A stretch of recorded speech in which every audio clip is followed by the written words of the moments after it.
Good evening, everybody. How is everyone's day so far? Hello, hello. We will do this and this and this. Ooh, Oh, hello. by the skin of our teeth. Oh, I was able to get OBS virtual camera working. yes. Okay, I will implement that I do not now. know how I did it. I'm gonna be so real. That's okay.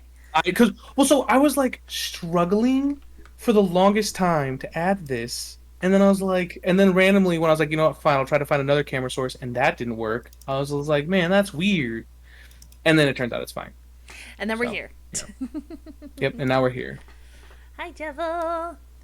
The enemy side is watching. Oh no. Devil You're plays not allowed to Sonar and walk. Emerelia.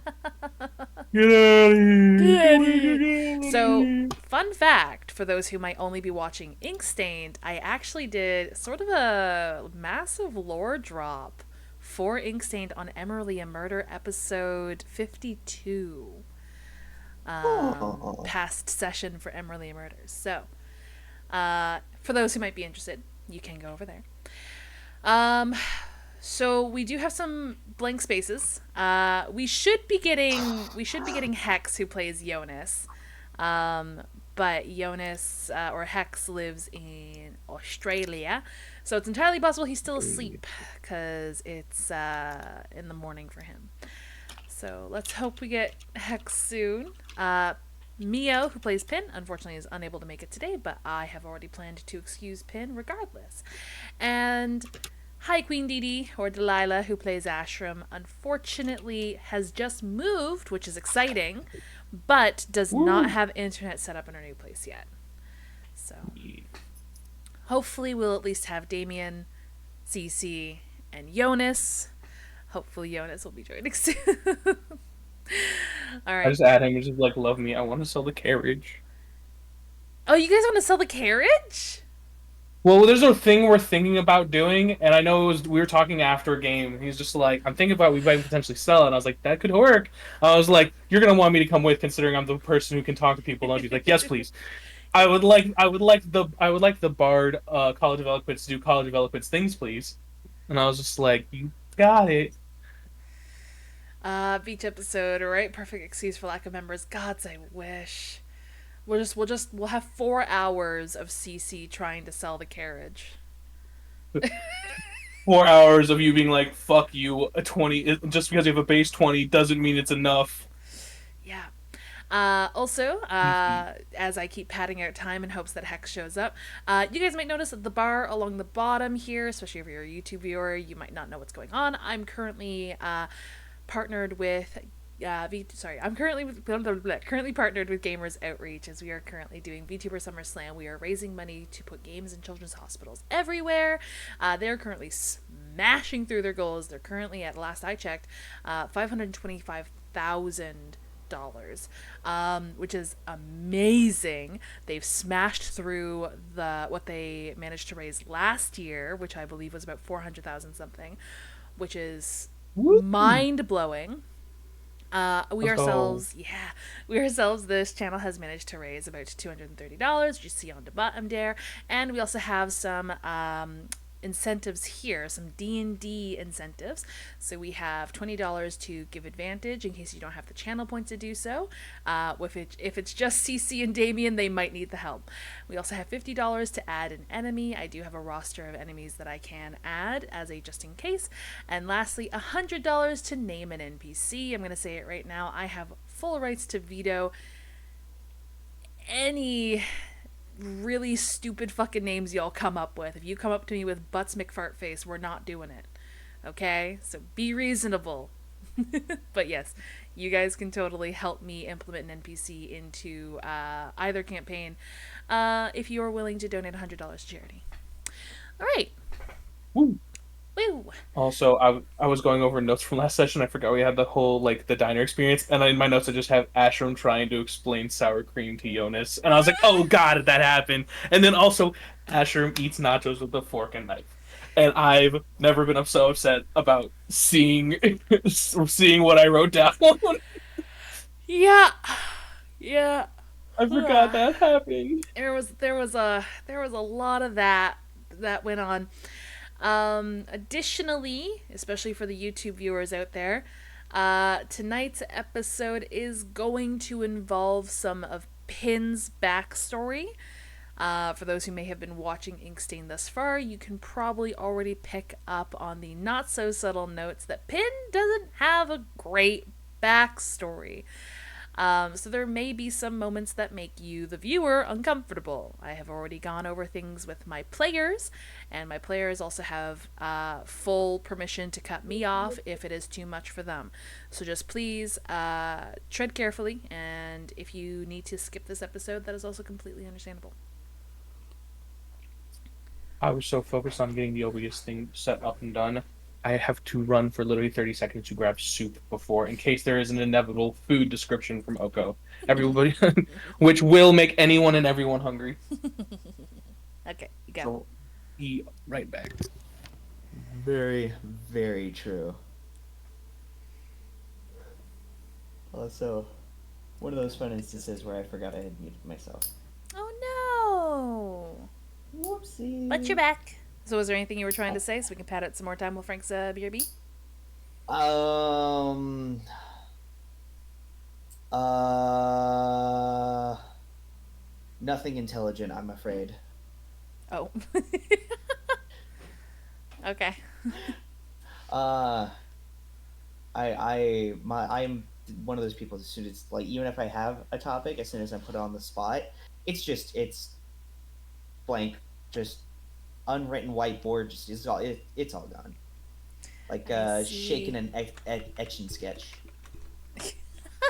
God, I haven't seen an etch a sketch in years. Yeah, honestly, I kind of want one. They're just fun to mess around with. Yeah. Um. So, to pad out time. Yeah. If you had to be any kind of food, what would you be? I don't want to be eaten. Um. Okay. What's the largest animal you think you could defeat in single combat? Oh.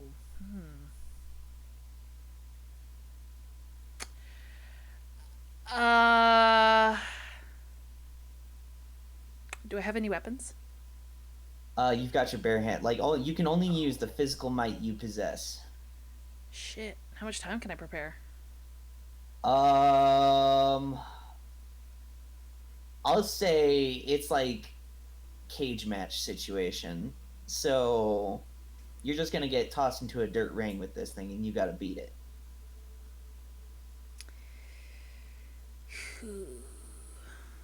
Heck.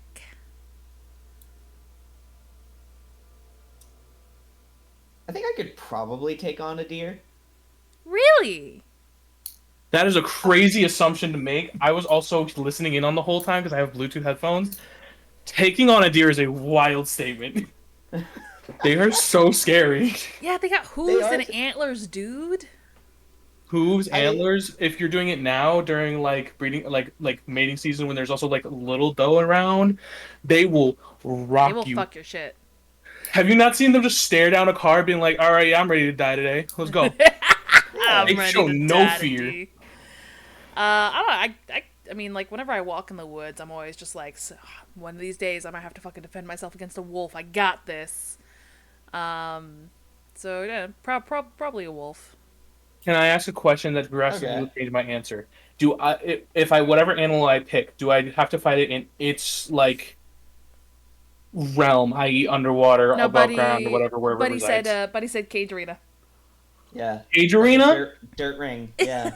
Stick. I'm taking on a whale. Not a whale. That thing will literally just roll over and be like, "All right, it's done." I think I could take on a dolphin.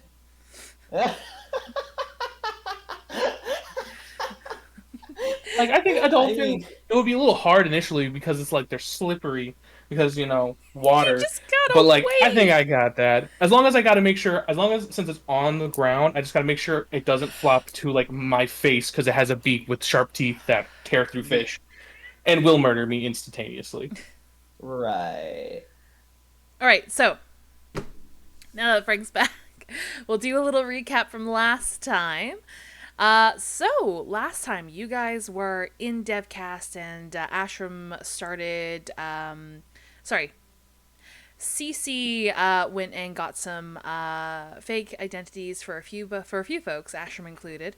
Ashram was participant to Cece's disguise kit and has changed his visage a bit to finally go get some food after basically spending all day worrying. The bulk of the people, with the exception of Pin and Stein, went to an establishment in DevCast known as Fuck You Johns, or Fuck Yous for short, where they were served by a fast-talking gnome, and eventually got some of the pub food there. Ashram did not know how to eat nachos and did not know what a burger was, which broke my heart a little bit.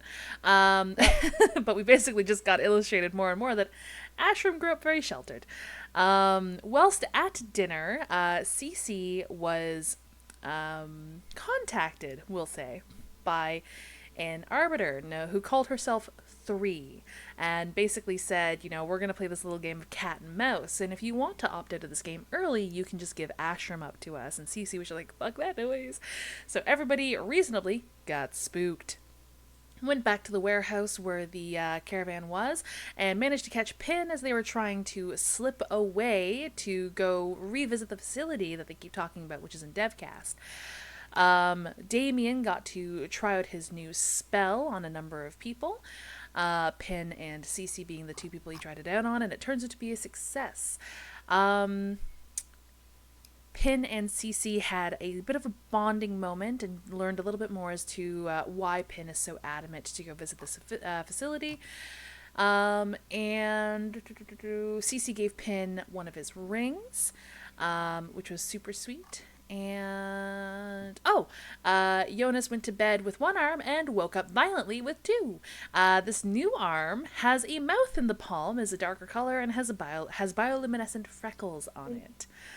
So that is honestly where we ended. Everyone sort of hovering over Jonas's bunk, which is great because Hex isn't here to answer your questions.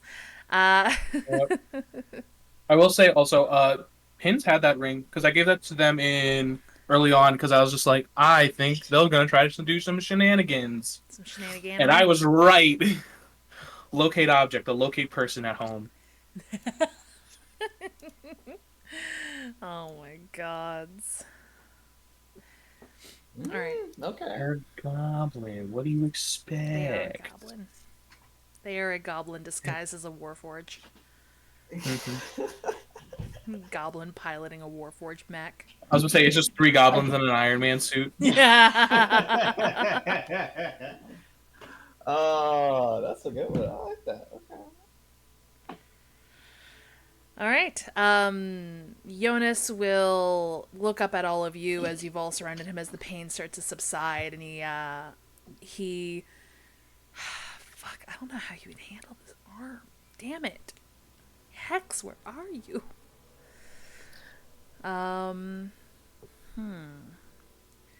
He'll just he'll move to get out of the bunk, sort of pushing through people, and go into more so the wider area where the hearth is, sort of clutching his upper right arm with his left hand, the affected arm.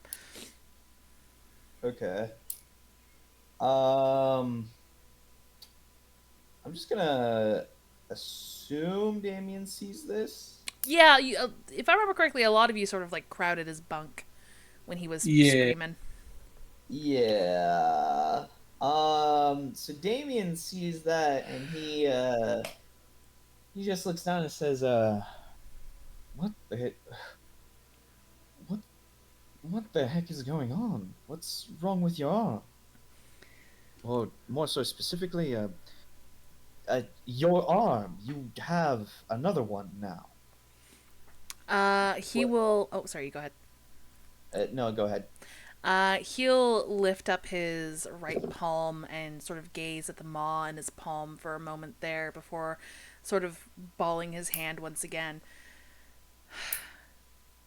A gift from the ravenous, I guess. I see. Did you renegotiate the terms of your bargain, or In a sense.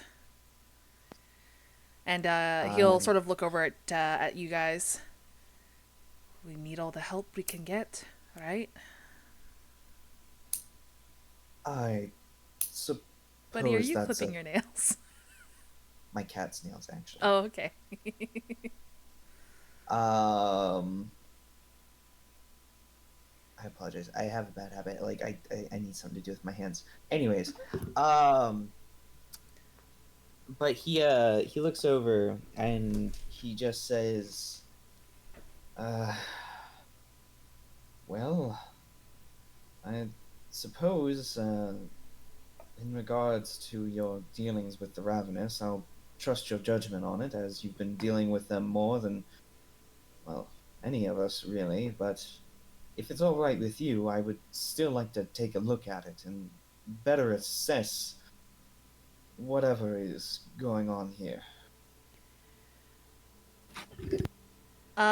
He'll ponder for a moment, not even looking up to you. Um, and he'll just look to the side, away from you. Not, not right now. I suppose that is fair. Uh but definitely soon. Um Soon, just but give me some time. yes. This whole day has stretched on particularly long for all of us. Uh I'm just, if you do notice anything odd, would you let me know, outside of the and he just kind of makes a circular motion to the palm of his hand with that thing. Just let me know. He'll give a nod. Um, shoot. Okay. I'm sorry. Well, no. You are okay. Um,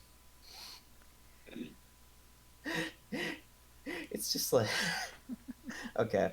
Um, Um, so yeah, go ahead. please go ahead. Yes. No. I was Please, gonna say, please. it's morning-ish. Like it's ass crack early in the morning. You guys still would have gotten Right. a long rest because I'm not a super cruel DM. Blessed Ah, be. right. Praise the merciful DM God. Yeah. Bubble, we're killing off one of the AFK players tonight. How dare they be AFK? Yeah. That's crazy. Gotta cut the chaff. Donate $500 and I'll consider it. I'm kidding. Imagine just $500. Do it. Do it. Hey, I said I'd No. consider it. I didn't say I'd do it. True. Legalities. Ash just sort of gives it a heavy sigh and just sort of runs his hand, like his fingers through his hair. Well, if we're awake,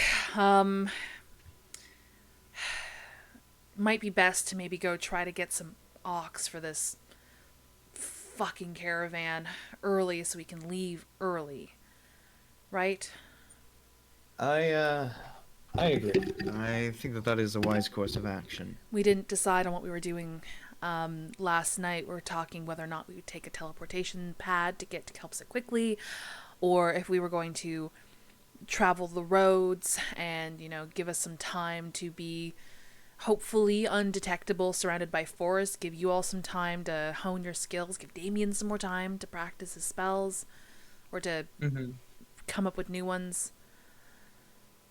I've got some projects in the works, but well, I do concur that we should invest in our previous investments, and this carriage, as once we're able to get mobile again, I think will serve us fine.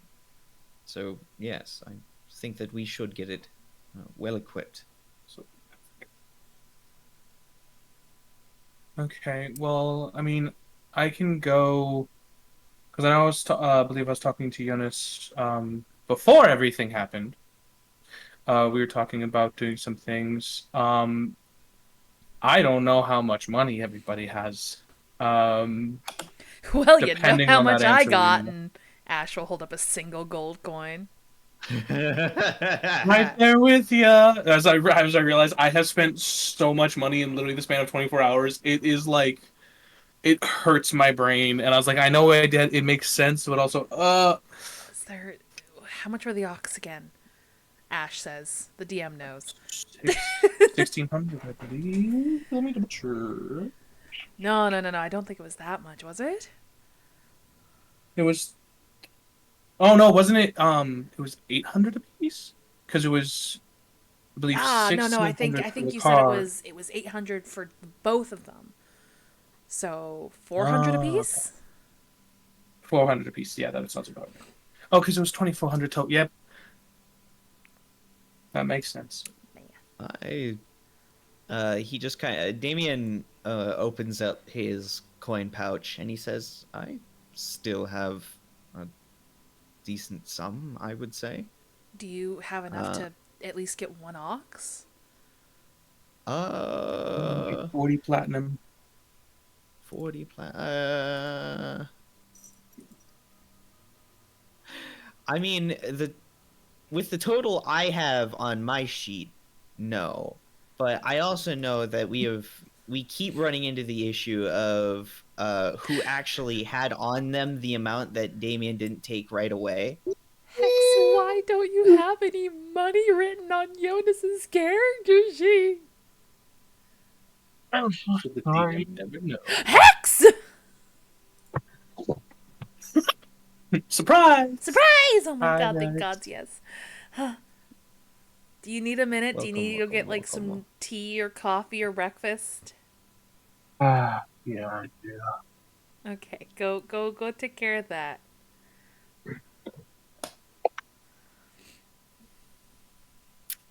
Okay, I have a question for you. I might have an answer. Do you would you prefer me to start the bullshittery early or after the card? After the what? Or after, like, because we're talking about like buying the oxygen stuff. So like, do you want them to happen before or after? I Uh, have sending, and I already have in mind, and I've sent you what is gonna happen as soon as CC gets access to sending. oh god, hold. Oh yes, I remember what you were gonna say. Uh-huh. Remember that it is ass crack in the morning Bro, you know what? I at forgot present. about that. My brain's like, oh yeah, probably not a good idea. All right, well, we shall wait then. Shenanigans will ensue later while I just sip my soup. Okay, I realized that Oh, you said sip your soup. I yeah. heard sit in my soup. Same. No, no, no, no, no, no, no, Just no. I a said sip soup my soup. jacuzzi. No. Yeah, it's chicken noodle soup. Yeah. Ooh. God, all that makes me think of is that scene from Oh, Claudia with a Chance of Meatballs when they have the cheese Never pool. seen the movie. Oh, it is a fever dream. yeah. I don't. You can. Here's the thing: is like you, because you can't explain it in a way that doesn't sound like it's made up. Let's be so real. Yes. Yeah, you Like, know this hold on. movie where the weather turns into food, where like steaks drop from the sky, and you're like, "How did this create?" What do you mean that's a movie? That's a lie. Don't say that. Don't say that. Cheeseburger.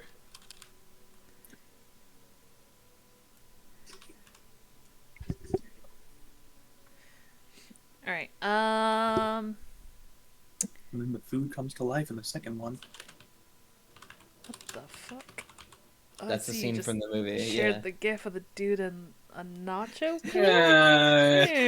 I don't like it. I don't Ew. like it. I forgot that happened. I had removed that from my memory. No, it's back. It lives rent free in my brain. Sorry. Yeah. All right. Anywho. Right. Right. I think Hex has just gone off to get some food and drink. So Jonas is still going to Yep. sort of be off and stand alone-ish by himself in sort of the common area of the caravan. Um, Hmm. Ashram will look towards Cece. Have you gotten any more intrusions from 3? Any more splitting migraines because someone decides to just intrude on my just inner brain? Thank the Lord, no. I don't know if I would. I had a actually okay sleep until whatever happened. Um, so I'm assuming, knock on wood, that we're okay at least, potentially a little bit. Let's hope. I feel like we've been running on fumes the past few weeks. Yeah, it's been very a lot all at once. Mm, From from literally talking to, not I would say a god, but kind of the god, considering they give us all magic, to then literally since then just nonstop. I'm actually, well, I've been meaning to bring this up. Um, one of the things I've been working on is a working theory. I don't believe that entity that we encountered is a god in full. Well, how would you explain? I mean, okay, yes, a god in full. I guess that makes sense. He said he was. He literally, the iconography. He pieced himself up. Well, yes. And that is why I think he may potentially be some advanced form of apparition. I know I It, don't really have a lot of access to historical evidence of uh, deified shades, but I think it may potentially be an ectometamorphosized poltergeist. No, no, no, Just no, no. It was. We literally are marked from this thing. We also, I don't think you literally remember, have Damien, because powers you from this thing. you were literally coming to life, so you might not have fully realized. But I did hear your bones reassembling. So I don't well, know if a poltergeist can bring you back to life. well, I don't really think that I'm alive either. Well, I mean, I'm alive, yes, but also I don't think that I'm the same kind of alive as I was before I died.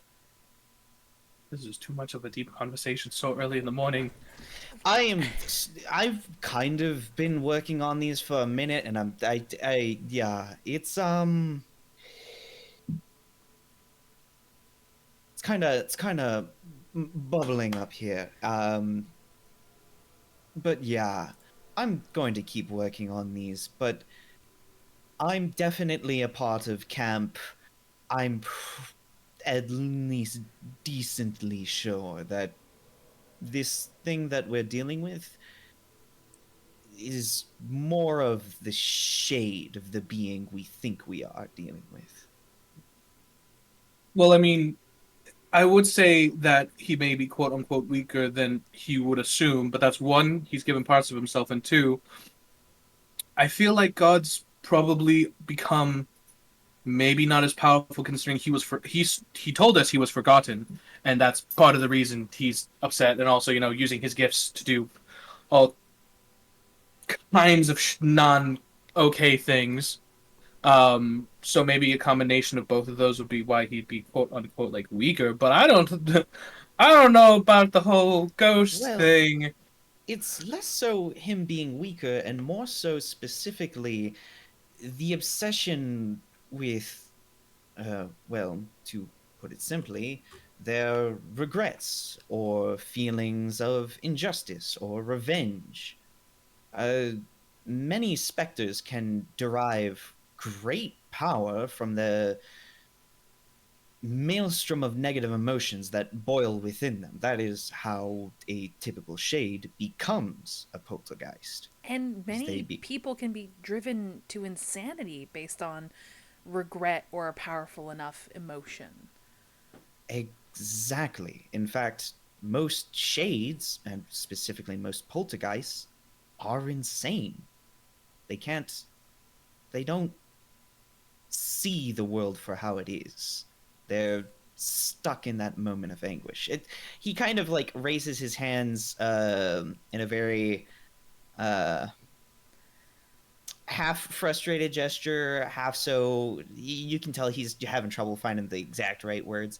I would more so specifically would need either a collector's unique library or specifically to visit the some of the scholars and libraries of Vermont. The more so the reason that I bring this up is I have at least an idea of what it may have done to us, and more so specifically, what in actuality it could be attempting to achieve, and thirdly, how we could potentially approach this problem. But that's just kind of working in theory. Are you suggesting we have an ability to kill it? No, you can't kill a shade. They are already dead. Re-kill it, end it, murderize it. I don't know. Well, shades, more so specifically, or more, I would say this being would probably more on the scale of a, yeah, he does the finger quotes when he says this, powerful spirit. Your options in reality are either banishment or binding it. I don't think that we would possess the strength at this time to banish it, but I do have an idea for binding it. I just got the notification that Hex is sentient now. Just a little break from the game for a second. Okay. Hex, because you weren't here during tech check for me to give this warning, the goal is to delve into some pin lore tonight. And if you've picked up any of the hints that Mio has dropped, Pin's lore is not happy. So if you are uncomfortable in any way, shape, or form, vocalize it, please. Okay? I can't adjust what I don't know is not working. Right. Okay, Hex?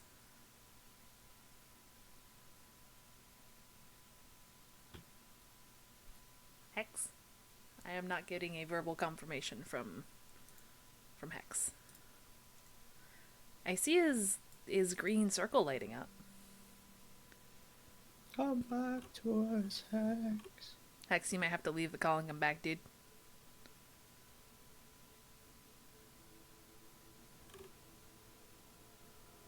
Ruh-roh. I'm just gonna disconnect him and hope he comes back. I'm gonna hope for that too. Yeah. Let's hope homie didn't pass out in his bowl of Cheerios.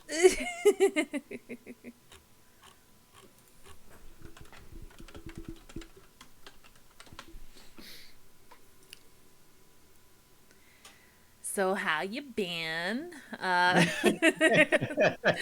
This episode is gonna be so scuffed, but I did not want to postpone Ink Stained again. We have postponed for over a month. Well, first and foremost, yeah, we have like it's not just postponed; it's been postponed. Mm-hmm. But like even if we end up doing a shorter session this time around or something, I think literally anything is better than not. Yeah. Also, not me realizing I accidentally muted my mic. Teehee. Teehee. Fine.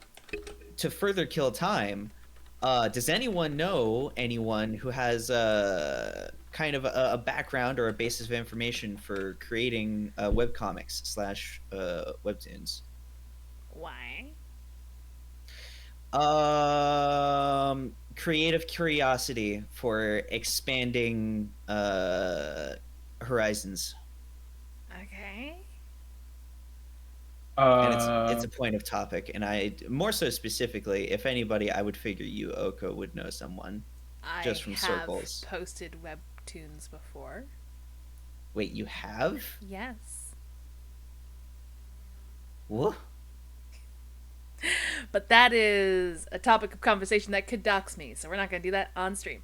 that's Okay, valid. got it. Ah, But I will understandable. keep Hey, that mindful. you know what we Oh, Hex haven't done, back. just as a heads up. No one rolled. No, we haven't rolled the d20s. Yeah, roll your d20s. Hey, that's a good point. Okay. Yay! 13 for Kiki. Ah. Hey, he lives. This standing desk is do nice. not know I get to like do a why. little jig. Damien? I do not know why my good mic isn't working. Oh no. buddy. Did you? It's just one of those tech days. Did you hear my my Yeah, content no, warning? I'm good. Don't worry. Okay. Yes. CC rolled the highest, so Frank, you have a Woo! D10 to give to anybody during any roll this session. Okay. Yes. All right. Additionally, the only thing you've missed so far, Hex, is I had Jonas sort of get out of his bunk and push past everybody, and Damien has offered to magically do a wellness check, and I had Jonas sort of still in a state of shock say, no thank you. Or ask me later, or something along those lines. That is autonomy that I am not going to take from my player. You're the one who gets to give consent to Damien or not. Yeah. Alright, but then again, Ash and Damien are sort of talking. Damien is under the impression that Aristos is some sort of tormented ghost? Question mark? And not Yeah. actually a deity. Yes. Oh, and everyone's trying to pull together enough gold, 400 gold, to get at least one ox for the caravan.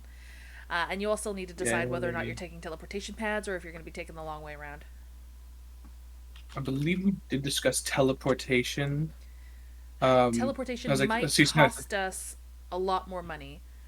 More. We're going to be... But also because we're staying here for a few days is why we thought about teleportation.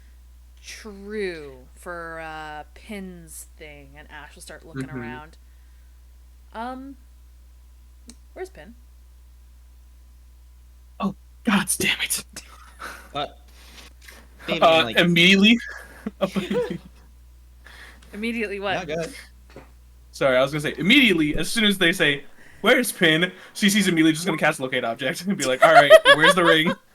Do we see? Is it with? Is it? Oh, can I? Do I know the area at least? Please, for the love of God." Within 1,000 feet of you. You guys have been talking for a while. Son of a bitch! And there's teleportation pads everywhere. Yeah, you don't get any blips, dude. Son of a. Ah! Okay. Stein's not here, which means that Nope, Stein's here. That means that they have Stein. Bitch! Stein just sort of like sitting in Pin's bunk and just gives an awkward wave. Wait. So Pin left without Stein? That's That's not concerning. boding well. Cece's gonna go up to Stein. Be like, Stein, quick question. Could you help us find Pin? Because they are outside of my range currently for how I found you all last time. Is that something you can do? Thumbs up or thumbs down? Stein sits and ponders for a minute, and you see him kind of like move his head to the side, and then look back to you and just give sort of a whoopsie, a maybe. Wow, my hand did not like that motion. Just give sort of the half wave maybe. Okay. Well, if you can at least get us a little closer, we could potentially like as long as I'm within like they're in the area, then I can at least go from there. They're not even in the area currently, which is a problem. So I looked at everyone. I was like, "So field trip to find Pin, I'm guessing." Uh, I mean, well, we're anticipating having an outing today, anyways. Ash is just like, do No. we at least get breakfast or coffee? Uh, We have rations still, Ash. It's fine. We are running really low on rations. That was going to be another thing on our shopping list today. um, we'll grab something on the way. I didn't even take any of those nachos from last night. It really isn't that far. It's not that far, especially considering that somebody like Pin could run 60 feet in 6 seconds. Yeah, and also there's teleportation pads literally all over DevCast. Yeah. Yeah, it's a grand old time. Thankfully, last time I caught them at the edge of it, and I was able to be like, "Hey, wherever the person last went, can you just send me there?" This Yeah. time it's like, "Oh, too late."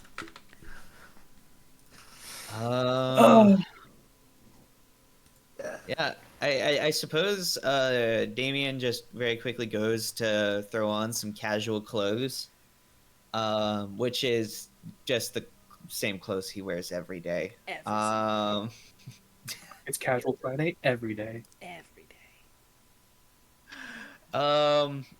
No, it's just that Damien's not very good at having more than like 2 outfits. He likes the same set of clothes. It's just who he is.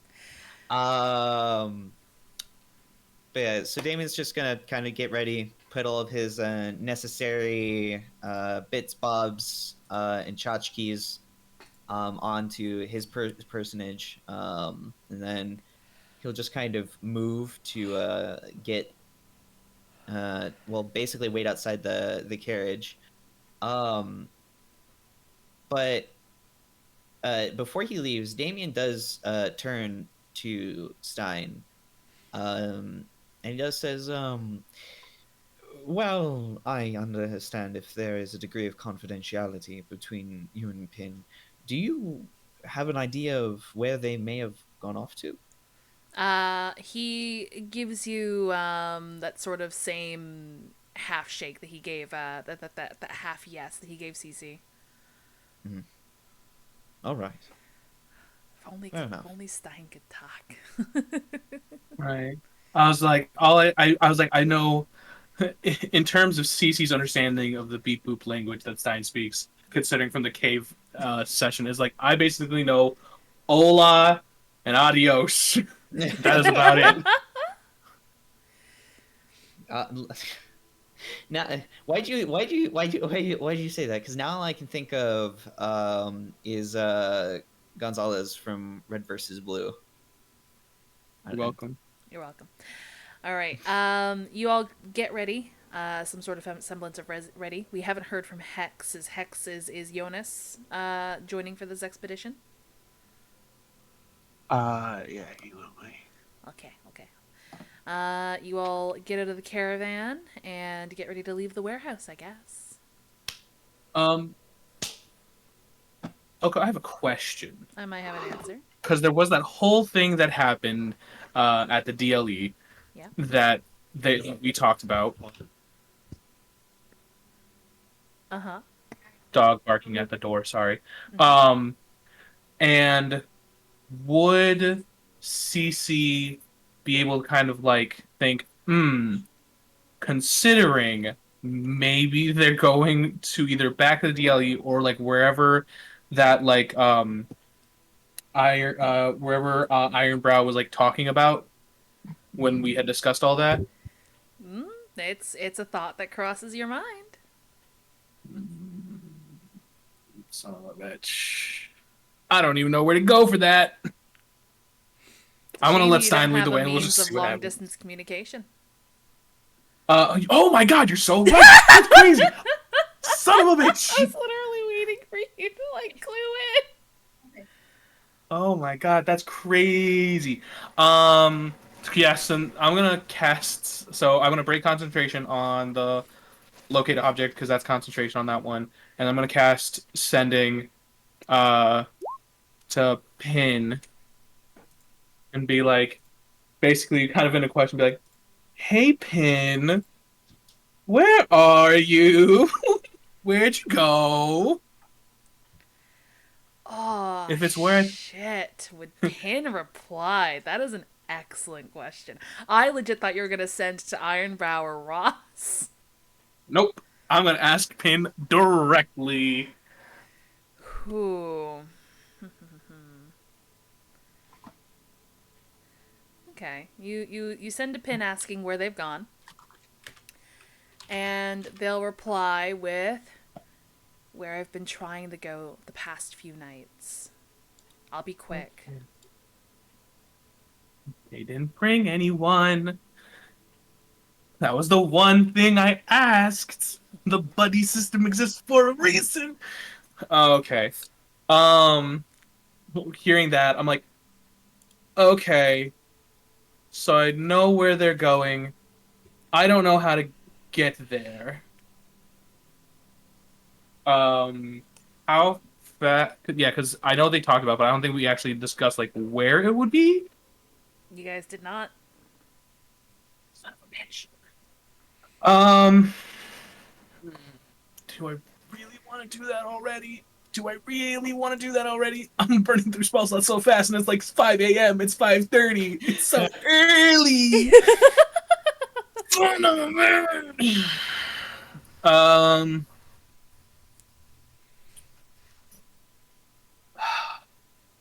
Yeah, we're doing this because I'm. Yeah. So at this point, Cece's gonna be like, "There's no time to waste. We gotta. We're going ASAP. No, ASAP. We're getting this together." Okay, so both Ross is a cop, like on the ground. Ironbrow is like the captain. Between the two, is Ross more likely to be up? Or no, Ross wasn't even there. I guess Ironbrow. So because like I don't even know if Ross went there. So praying to God that Ironbrow is awake. I'm gonna send to Ironbrow and be like, um, uh, 25 Pin. words. Yep. Pin went to the maze. That's 5. Can you lead us there? That's 10. Um, meet at teleport circle. Uh, could I get would there be like a specific location? Like I guess it wouldn't be just like the warehouses. It would be the So you guys are oh currently, if you go to the named locations, you'll see my very crude devcast map.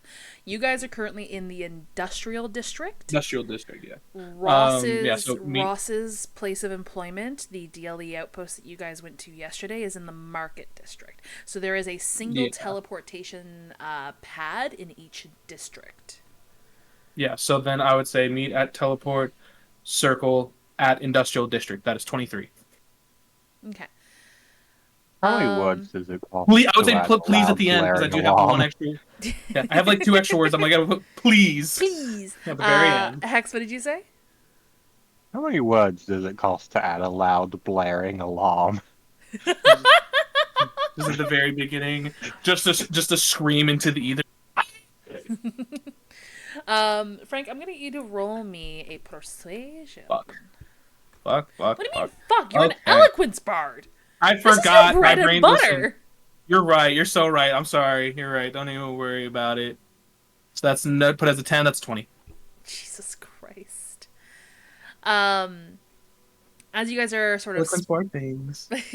as you guys are sort of sprinting towards the teleportation pad towards the market district, or at least hurriedly walking. I don't know if you guys are doing this with any urgency. You send that message off to Ironbrow, and you eventually it takes a little bit longer than you're comfortable with, but eventually you hear back. Meet me at the station. Okay, that's good to know. All right, you guys get to the teleportation pad. It is a gold per person, including Stein. I'll pay for Stein. Ash sort of pats his pockets. Can anyone pay for me? I will pay for Damien. Ash. Shut up, man. Okay, fine. Beat me to the punch. Why don't you? All right, you guys all take the teleportation pad to the market district, and CC leads you to the DLE, the DevCast Law Enforcement Outpost that he is most familiar with. There In is a good way. There's already a little bit of commotion on the outside of it, as CC, you would recognize these folks as as workers, as likely repair for the incident yesterday. The incident. The incident. The But standing outside is sort of a very broad-shouldered, balding on the top, red-headed dwarven gentleman with a larger reddish nose and a very well-adorned long red beard tied into various braids that all tend to meet at the bottom, held together with a beautiful metal band, sort of arms crossed, standing outside of the station. Huh. Hi, Ironbrow. Apologies about waking you up so early in the morning, but this is kind of a, oh no, I don't. They mean well, but yeah, I am sure you can understand that it's probably best to not just let them go with no, at least someone there to attempt in case bad ideas occur. Before this continues, can we at least get everybody inside and off the bloody streets? Yeah, that's fair. He'll go and he'll open the door and gesture for you all to follow. Upon opening the door and getting into the reception area, you guys see that the reception box, which would normally house somebody, protected by a pane of very thick and robust glass, that glass is shattered. You guys see that there looks like there was an obvious scuffle in this reception area.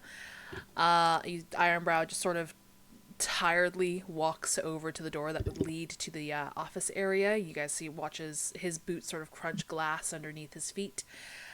He goes and unlocks the door and holds it open and just sort of motions for y'all to go through the door. Oh, thank you. As he passes through, Damien also,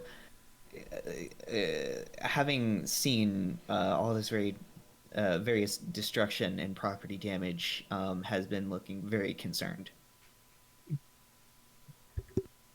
Yeah, I was like, oh yeah, no one knows what happened. It was fine. We just had a normal day. No, we had just a normal day. I don't know what happened. That's crazy. We're just Wild. forging What? documents. Fine. Yeah, that's all we did. Nothing else. Nothing else. Did- Nothing else. A band of thugs attempt to break out a crew member of theirs, or it looks like this place was under siege. Ironbrow's eyes will fixate on Damien as he speaks, and then slowly roll over towards Cece.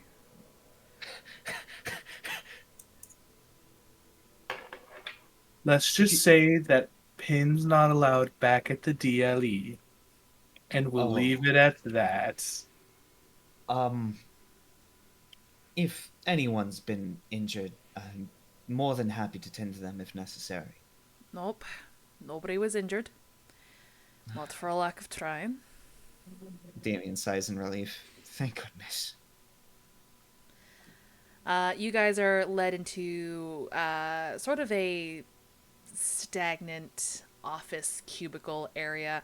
There are a variety of desks sort of set up in fours, in groupings of fours, spread throughout this large office type room with low lights for early in the morning. You guys see that there's also a holding cell in the far back corner, and next to it is a door that leads to presumably Ironbrow's office. But he goes in and just sort of arms crossed, looks at all of you in the main area. He doesn't even bring you all to his office. So you believe that the wee one is going back towards that labyrinth? Yeah. Once they asked what we discussed, and I told them, considering they seem to have such a vested interest in what happened, and at the mention of the labyrinth, they their countenance changed in a way that made them, one, look very upset about that, and also two, I don't think that I do think that they will probably be going back because for some reason it seems to be something happened there that concerns them as well. I've been thinking more and more on what did you say their name was? Pin? And yeah, They're very they're very human for a Warforged. Yes, I've noticed that as well. It makes me think that Uh, they're a lot like Philip. Makes me believe that they might be connected. Can I see Philip in the room? No. You basically see some sort of nondescript individuals Okay. working away, tired, groggily, clinging to their coffee like it's life essence. Okay, fair enough. Honestly, that is a mood that I sympathize with. I've been trying to cut down on my caffeine, actually. Um, but he looks over and he says, "You say this Philip is similar to Pin?" Philip is my boy. Philip is a young, is almost indistinguishable from a human child. However, his internal workings are he's all Warforge. Uh, Damien's eyes widen as he begins to speak, and he takes a couple steps closer and he says, "If it were to be all right with you, sir, I would like to meet this child. Uh, more or less With for all due respect, I'm not letting any more of your motley crew anywhere near my Philip.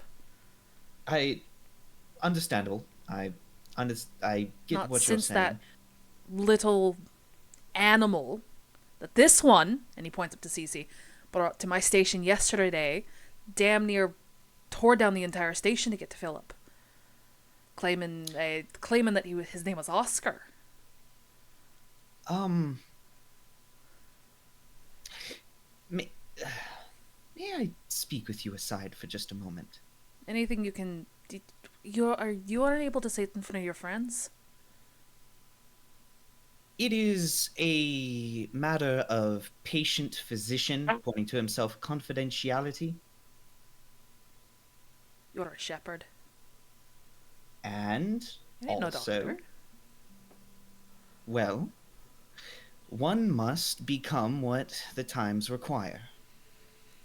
As you can see, I am presently without a flock, so the most good I can do is as a physician, and I've been studying Pin's condition quite closely. I've begun to wonder if they are well, obviously they are not a traditional Warforged, but I have suspicions that there is more to it than that. How about I just pull the bandage off here? From what I told CC yesterday, the Mhm. labyrinth in question, clearly some fucked up shit happened down there. A lot of it is destroyed, decayed. There was clearly a fire that broke out in there.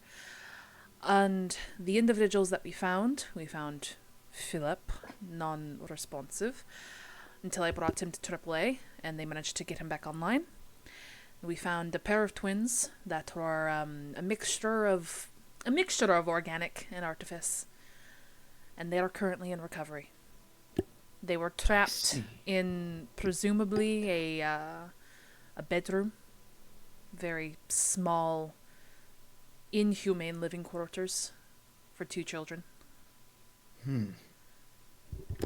I have a feeling what you've gleaned from Pin, as you've called them. I thank you. that information actually helps me quite a bit. I'm sorry to pester you with my questions. Again, I appreciate your assistance in this. This has given me much to think about. And for what it is worth, genuinely, if there is anything that I can help, he kind of gestures around to some of the destruction caused, make up for my friend's outburst. I'm more than happy to make myself useful, sir. My name is Damien Dirac. And he reaches out his non-stained hand for him to shake. Well, I mean, Damien's left-handed. That would be almost instinctual to put out his left hand, right? For a shake? Or is it his left hand that's stained? Hold on. No, it's his. So he does all of his like magic and shepherd work with his right hand. But he is left-handed. He's, for all intents and purposes, ambidextrous. But he used to use primarily his right hand, as when he was coming from Vermont, he was doing basically nothing but shepherd work. Yeah. So, but for this, and specifically given the situation, he is being more conscientious to people's discomfort with it. Yeah. So it is deliberate for the left hand. Yeah. All right. He goes with his right and then realizes it's left, and then sort of gives a bit of a polite shake, more so a shake out of social obligation. Listen, we've God damn, I'm losing the accent. We've already got members of the city who have already been trained and sanctioned and paid to take care of the damage. And no real offense, but we're going to stick to Devcast Medical in case anybody needed to. Not saying that you don't understand the bipedal body, but he slowly raises a hand with a smile, and he says, "Not at all. I understand. I don't mean to impose. I just Ben is my friend, and I understand that sometimes they aren't able to show them their best selves. But, well, when your friend gets into trouble, you do what you can to help get them out of it. So I am sincerely sorry for any trouble they caused. But yes, do allow the trained professionals to do their work. I won't speaking stop of you from doing so. trained professionals, I don't think any of my people should really go take care of. Do you believe? And he goes over to Cece. Do you honestly believe that you can get the wee one under control? I believe I can at least talk some sense into them. I mean, you saw it when everything happened. It takes a little time, but they do listen.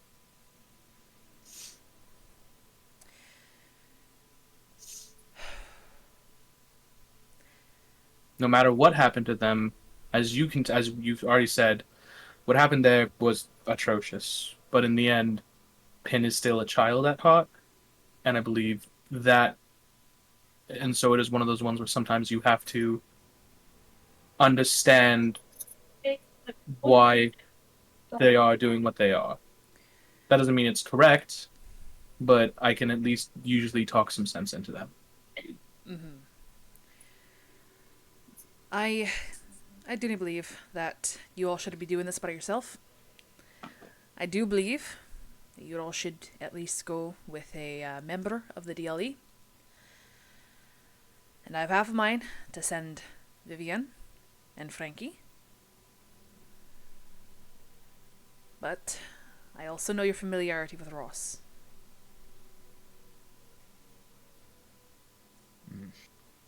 I'm worried. I don't like bringing NPCs into situations of danger because they have things that go on. Oh, shit. Hi, what's wrong? Have you lost any NPCs lately? That's crazy. What? No. I was literally just Damien's mentor just went to a farm. That's all. They went to a farm. But like, you guys have lost Nempra, you guys have lost Eldred, you guys have lost Emmerich, Jonas has lost Maria. Like, Listen, Ross has a family, and I really don't want some fuck shit to happen to Ross. I'm so worried. Ross do have a family. He got a beautiful wife and a little girl. It's okay. He's I also been think- named twice by the job. Yeah, he's not real. Well, to be fair, one of them though was kind of on the job, kind of also his partner, Vivian. Kinda. I'm. Cece's gonna kind of think about it for a second. He's like, I think, well, I'm most. Well, I have the closest relation to Ross, Vivian, and Frankie. Pin knows. Pin met them, and Pin especially loved meeting Frankie. So hopefully, seeing someone that they've seen before and actually enjoyed talking to may be a little more helpful. They don't really know Ross at all, from my understanding. Mm-hmm. Besides the Out of brief game. scuffle. Out of game, all Ross has done is point a gun at Pin. True, exactly. Well, that is all that has happened. True. He'll nod and he'll look over towards the assembled cubicles. All right, Viv, and you guys will watch as a sort of mousy, lithe human woman with very thick, very untamable, unruly curly brown hair sort of piled on top of her head in a pseudo bun sort of pops up from scribbling her notes, and she pushes her glasses up. Yeah? And Ironbrow will start walking towards her. I've got an assignment for you. And for the sake of expediency, I'm going to say that they are going to quickly talk it out. Viv's going to get briefed. And you guys will be instructed to wait for Viv out front. Sounds like a plan. Roger that. Roger, Cece's now twiddling his thumbs, bouncing around, being like, I would like to already be there, Yeah. if possible, but I know I can't. You got... Okay. No. Bubble says, protect her. I'll come for you if she's hard. I'm gonna fucking try! Alright. You guys wait out front. The streets are starting to get a little busier. You guys watch as the workers who've been assigned to repair the front glass window there. They're in the process of sort of schlepping out the broken glass. The ones on the inside are still sort of like removing large parts of glass from the panes, the slots in the wall and such. Eventually, you guys sort of feel a bit of a rumble beneath your feet, and you hear heavy footfalls sort of on your left. And upon looking over, you watch as two very large, massive doors sort of open inward, and you guys watch as a large metallic hand sort of grips the door frame, the top of the door frame, as eventually a large warforged figure with a domed head and a high metal collar and a very broad torso, all made out of a blackened metal, ducks under the door frame and eventually stands to its full 9 to 10 foot height, and eventually Vivian walks out behind it. I'll take one guess to why Pin likes Viv. Yeah. You see her with a bit more of a uniformed look to her now. She's got a uniform coat on. She's got a pouch on her side, and she's got a small pistol on her other side. Her hair is still that unruly, tangled mess, sort of situated in a bun on the top of her head. And she has goggles that hang around her neck now. All right. So I'm being told I'm escorting you all. I recognize you. And she points towards Cece. Hi, Vivian. Hey, Cece. All right. Something about about Pin. What's going on? The little one you introduced Frankie to. Yeah. They've gone. I'm pretty sure, Ironbrow clued you in. Oh yeah. I've been given a location, and I've been told that I'm likely gonna need Frankie. They let us all walk and talk, and Please, she'll start walking with you guys. As you guys are traveling, she will start heading towards a teleportation pad, and upon getting there, she will flash the badge, and you guys will not be charged. Let's go. Let's go. Let's go. So yeah, Ironbrow said something about a facility that they all found a little bit ago, and the insides weren't great. Granted, they didn't really explore super deep. A lot of the walls, a lot of the safety features were still in place. A lot of it was a mixture of mechanics and magic. And unfortunately, DevCast is a little bit more on the artifice side, so we're not super vested in the magic side. And in all honesty, it gave us a lot of the heebie-jeebies. So we opted to just mostly sweep it under the rug, and just deemed, it wasn't really any. I mean, we pulled all of the living people out of it. The longer I talk about this, the worse this sounds. We just deemed that it was anything that might have been in the lower parts of the facility might have been dead. So, here be monsters, here be baddies. There might be some native organics that might have moved in, maybe some ropers, or maybe some any other mountain-dwelling creatures, because it is, close enough to DevCast. So, you all are prepared for a fight, right? I mean, I would prefer not to fight, but if we must, then yes. Before. Sorry, Hex, what was that? Oh no, it's just we've dealt with ropers before. All right. Ross was telling me that there was a group of individuals that he was helping with ropers, like, not too long ago, and one of them literally lost their arm to it. So, if any of you lose an arm, you're already in the perfect spot to get a replacement. Just gotta go to AAA. We took a bit of a roundabout way on that, actually. Oh, did one of you already lose an arm? Damien not so subtly looks over to Jonas. Right. Everyone's eyes just kind of slowly turn to Jonas and be like, I don't know what you're talking about. We've always had our arms. Totally. Yeah. Sure. Vivian will just sort of like give a bit of an awkward smile and then just sort of like tap Jonas on the shoulder. Oh, don't worry, it's a common injury around these parts. A lot of people working in the mines or working with any large machinery, and even one of my coworkers. Hopefully, if I say code red, you all just need to get away from Frankie. That's all I'm saying. Okay, let's move on. Oh, okay.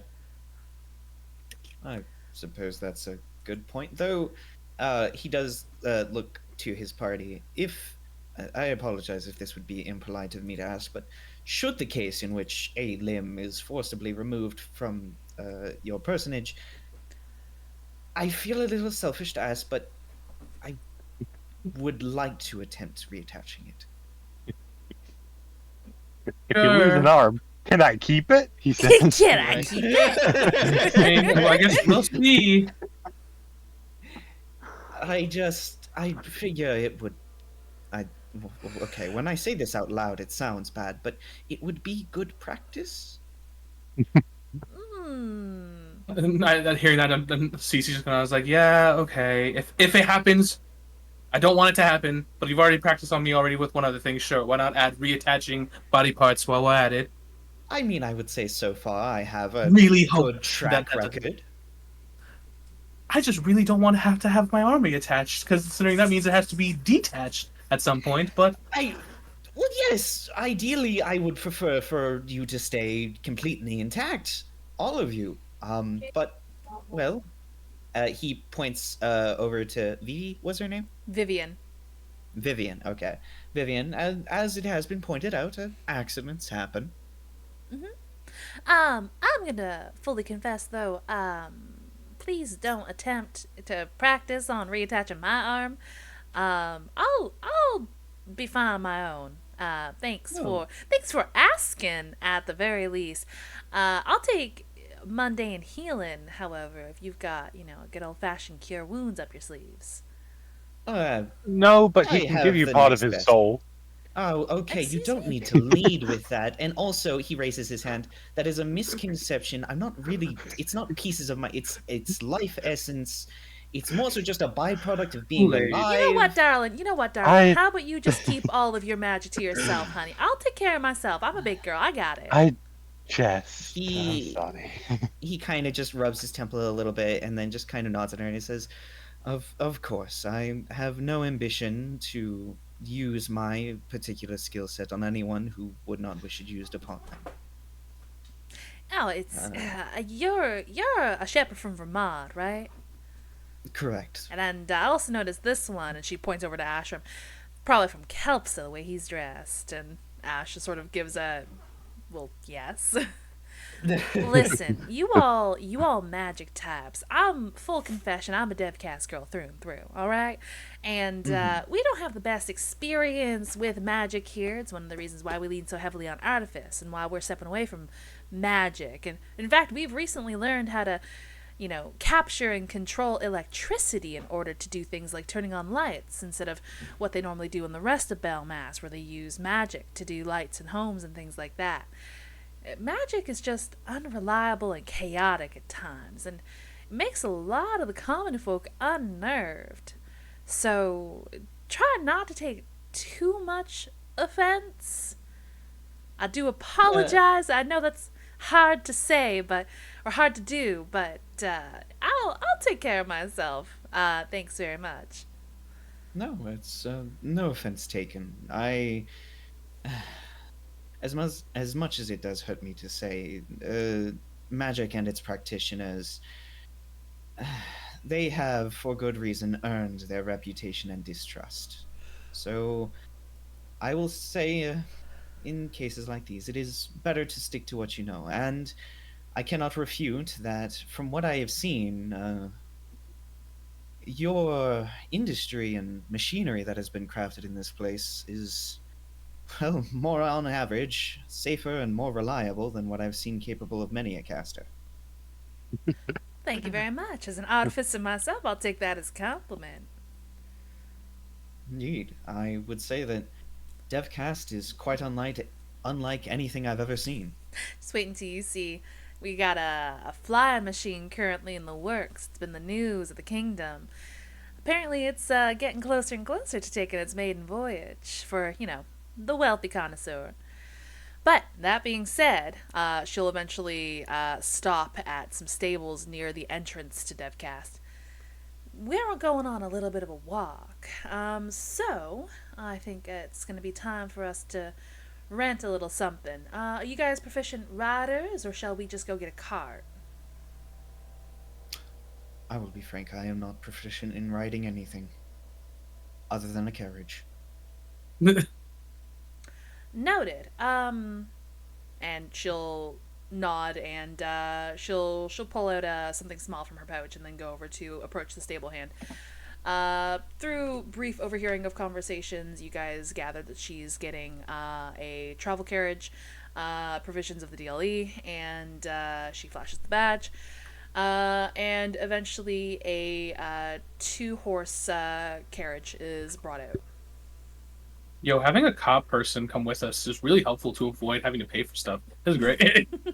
Very handy. Also, I'm just taking that considering she said a DevCast girl through and through. It's just canon now that if you're just from DevCast and you never go anywhere else, your accent is just automatically Southern, which means I'm like, hey, Yeah, before we leave, yeah, can I you're get some immediately DevCast country. sweet tea? Can I get some DevCast sweet tea before we go? That sweet, sweet Southern DevCast sweet tea. It's okay. CC joins the law enforcement just so that they don't have to pay for anything in DevCast. Oh my god. Alright.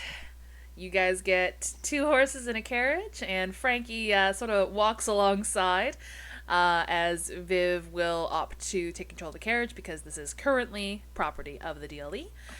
And your journey begins. As you guys leave the mountainous comfort and industry of DevCast, you are led out into sort of a waning and fading forest. The closer it is to DevCast, you see the less tall and lush trees, the less vegetation. It's sort of a cleared rocky landscape with little bits of grass and greenery here and there. But the further and further you guys get away from Devcast, the more the forest starts to come back. The thicker the trees get, the denser the canopy, and so on and so forth. Now, there apparently was a little startup that happened out here some years ago.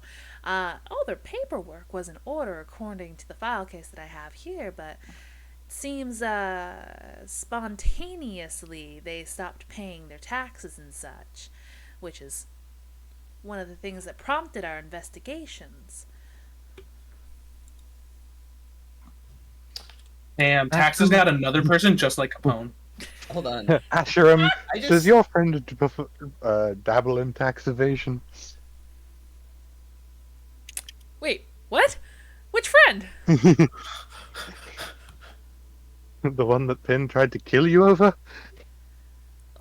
Listen, I have not known her since the time that we were students, okay? It's been I know I look young, but I was a teacher for a few years, okay? Like 2 decades. I have not Alright, seen Professor. that woman in 2 decades. Few years. Regardless, I actually had a proposition regarding the carriage. That we currently cannot drive for lack of oxygen. Recall when we were traveling with the Tempest Shadows?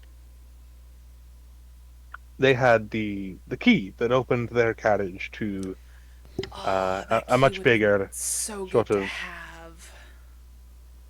Those are not hard to come by in Kelpsa, which is our next destination.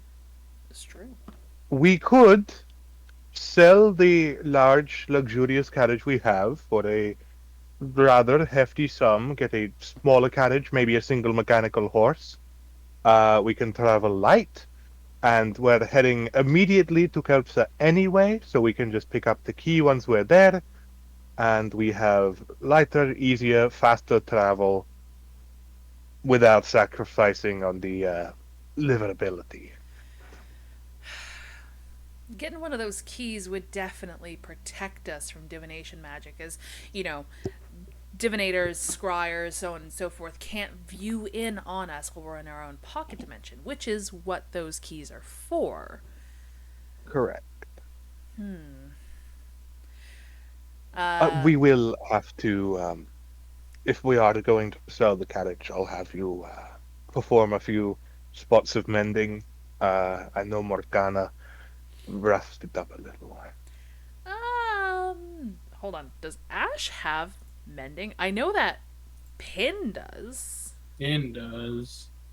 I do, but True, but your mending's also weird, so I don't. Would it work on it? Your mending's I'm- for I'm- dead things. yeah, I'm just like I mean, hey man, maybe if it's Wood made is out of wood is bones- dead tree. I mean, yeah, that's dead organic matter. Technicality. Mhm. Ash just sort of like puts his hands up. He's just like, no, I don't do the mending. I don't get my hands dirty. Well, okay, I'll go to Pin then. It's fine. But first we have to find them. So, one task, One task, first. one at a time. One at a time. Viv will sort of like look over her shoulder. Just to let folks know, Frankie obviously is not in the carriage, and Stein is also relegated to walking alongside the carriage. You guys have 2 mechanical horses. Now, little caveat: if you're planning on traveling with Pin and Stein here, getting a single mechanical horse probably wouldn't be a good idea, especially with a party your size. If you guys have like a luxury caravan right now, you keep mentioning oxen. It required 2 oxen. Man, that must be something big. Yeah, you're going to need something a little more robust if you want Stein to ride along with you. If not, if Penn doesn't mind Stein sort of running alongside, I hope that boy's got a bit of a speed on him, you know?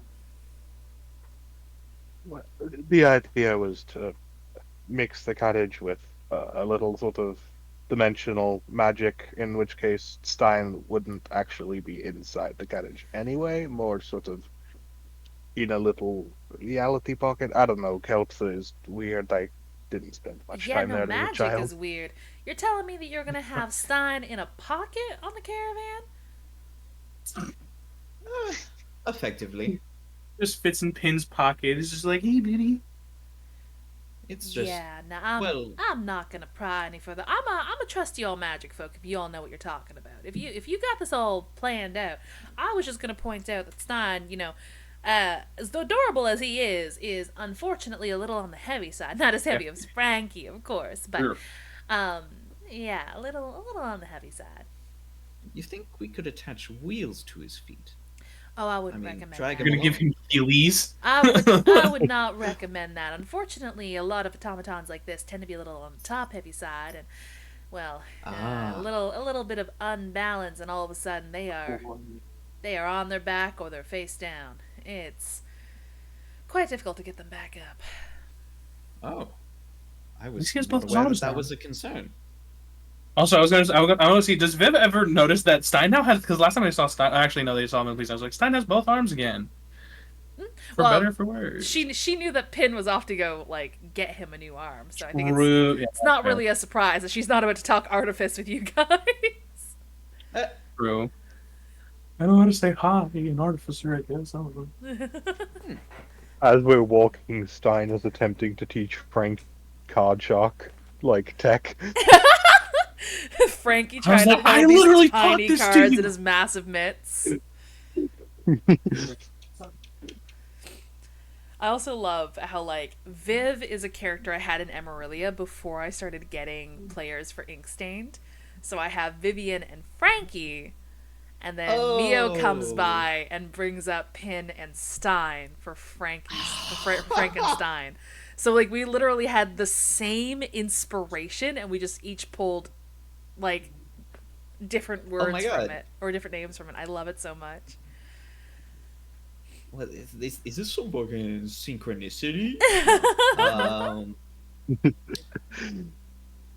but along the walk though, I will say Damien eventually does kind of approach Vivian, and he says, would you mind humoring a question for me? Pens, does Besides the that one I'm presently at. have anything to do with like magic in my body? No, not at all. All right. Also, I'm just curious, and keep in mind, I won't be upset if you say anything, negative. But what do you think of Death Shepherds and Vermont? Well, Devcast and Vermod have a very good relationship, as Death Shepherds and flock members often come on out on contract by Devcast in order to work in the mines, in order to protect, Devcast and their citizens. Of course. So, I mean, I guess I don't view them with animosity. They help keep us safe. Would you say that you have any concerns about them or their practices? I mean, I'm not gonna lie, the whole undead thing is a little unnerving, but that's more so on me being faced with my own mortality day in and day out, right? It's I personally, I'm not one of the ones who looks on Death Shepherds like they're like the literal manifestation of evil or anything like that. It's definitely Right. an interesting concept, and a lot of the younger generations are definitely more and more apt to getting along with that concept. A lot of the older generations, however, still kind of sort of view necromancy as evil and undead as unclean, But see. I think the way you all are handling things out there in Vermont is fantastic. And also, again, you all bringing your flocks and whatnot out our way and working in the mines for us so that we actually get to, live longer lives with hopefully all of our limbs attached.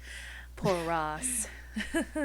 Yes, it's I am glad to hear. I hadn't assumed that perhaps you would answer in such a fashion just due to Vermont and DevCast being close allies. But more so, I wanted to see your perspective on it. One of the projects that I'm working on is I'm attempting to create a short book that could familiarize people and dispel some of their suspicions, concerns, and potentially maybe even some of their prejudices. But I lack perspective, admittedly, I as see. I. I'm gonna full warn you, um, as a citizen of DevCast and as a cop. There's a lot of refugees in DevCast right now from Amarillia, with the Mm, whole shebang going on over there. of course. I would suggest to maybe tread carefully if you're planning on not asking anybody else in DevCast these questions. Wait. I, sorry. I apologize. I completely further. Is there any further updates on the situation in Amarelia? None as of yet. There's been some commotion that's been happening. We surmise that maybe some adventurers or something has stood up to fight against whatever's been summoned in a Emerald. Oh, maybe I should ask, what's the last thing you heard? Uh, as far as I know, a cascading wave of aberrant undead were breaking through some of the outer districts and wreaking havoc. There was also some talk of a he looks to the rest of his crew, necrotic Drake. Mm-hmm. All right. Some of the witnesses we have, some of the refugees that managed to come in through, might I say, illegal teleportation circles in Emerilla, but I mean, I guess what Emerillian law is going to get to them now. It appears the undead might have been a decoy, might have been a ploy of sorts. It did, however, ravage the weak and unprotected of the lower streets of Emerilla. Apparently tore through Lowtown, spread wild like a fire. Those who were slaughtered by the undead came back and joined their ranks rather quickly. It eventually started moving in towards Midtown, but eventually a lot of it was cut back by the Emerillian Guard and some of those who are capable of magic and or sword. Now, after all of that, something large erupted from Lowtown, a gigantic, almost dragon-like entity, or a dragon we assume, as dragons haven't really been seen in over 1,000 years in Belmaz, right? Yes. And Well, what was that? nothing. Just thinking aloud. All right. Now, this thing doesn't really seem to have a physical form. Now, I don't mean it's incorporeal. I don't mean it's a ghost. I mean it is draped in a thick haze or a fog or something like that, from what they've been saying. And it's just been sort of tearing its way through Emerillia. All the haze dripping from it will kill folks. It's like a poisonous gas sort of situation. And everyone's, to my knowledge, either fled the city through their, again, illegal teleportation circles, or we can only assume have found some sort of refuge underneath the city in the large aqueducts. But that's all we have so far. There have been some instances of, every now and again, some commotion or something happening in the streets of Emerillia, so again, we're only hoping that the brave individuals who were helping fight off the zombie hordes were also able and willing and brave enough to stand up against whatever that thing is. This is extremely concerning. Thank you for telling me that. Not a worry at I- all. But that shouldn't be possible. What? I apologize. A dragon shouldn't be possible? Well, that too, but there's one detail that has been, I would say, eating away at me. You're worried about the undead, aren't you? Well, yes, and specifically the fact that they can self-propagate. Because as the accounts have stated, those who fell to these undead rose again, correct? Mm-hmm. Now, I will say that apparently a lot of the undead that were pouring in through the east gate after it got blown up had shields that had the Vermont insignia on it. Vermont, however, has since said very publicly that they are not affiliated or attached to that in any way, shape, or form. And given that the undead is their area of expertise, they're more than happy to go in and help, but politically they have to wait until Emerillia asks for it. Given Yes. the rocky shores going on between Emerillia and Vermont, they don't want to seem like eager vultures swooping in, especially considering all of this started with a wave of undead. Yes. Now Kels has got that fun covered. Even though this situation is not really anything I can impact, I still feel in some way responsible for trying to do something about it. Oh, and completely fair, darling. You've got, again, a swath of undead coming in and attacking the entire kingdom. Being as connected to Vermont as you are, being a death shepherd, I can't imagine that you're unfazed by all this. I know that this probably sounds odd coming from a shepherd, but or maybe extremely appropriate, given who you ask. But it sickens me to hear undeath being used in such a vile way. And as he says that, like, again, his disgust with the situation is apparent on his face. And it's just, and I'm more than anything, I'm just, those poor people. But that's why I'm trying to piece this together on my own, I suppose, as best I can. This was a detail I had not heard before, though. You said the initial wave bore shields bearing the crest of Vermont? That's what I've heard. Hmm. Seems that whoever did this attack, I mean, if Vermont's claiming not to be attached to it, it might be somebody was trying to make it seem as such. Well, if I may be blunt, if one seeks to create an active screen to cover up their own deeds, the best thing that you can do is pin a target on the biggest enemy you know of. And while it does sadden me to say this, Ramad is already enemy to, well, the perceived enemy of many. And it makes more than logical sense that they would use this as a way to, well, shift everyone's attention to the obvious candidate. Ashram will speak up. Yeah, it seems like they were trying to ensure that there was somebody to take the blame, I guess, if their secondary plan didn't work. Or presuming that this thing that's now roaming Emerillia was their secondary plan. And also, Damien, you mentioned that undead don't self-propagate? Yes, that is specifically the part that I've been trying to work out.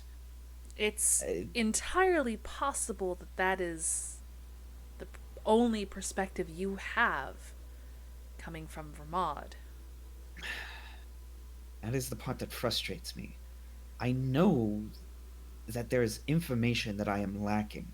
Well, and allow me to teach you.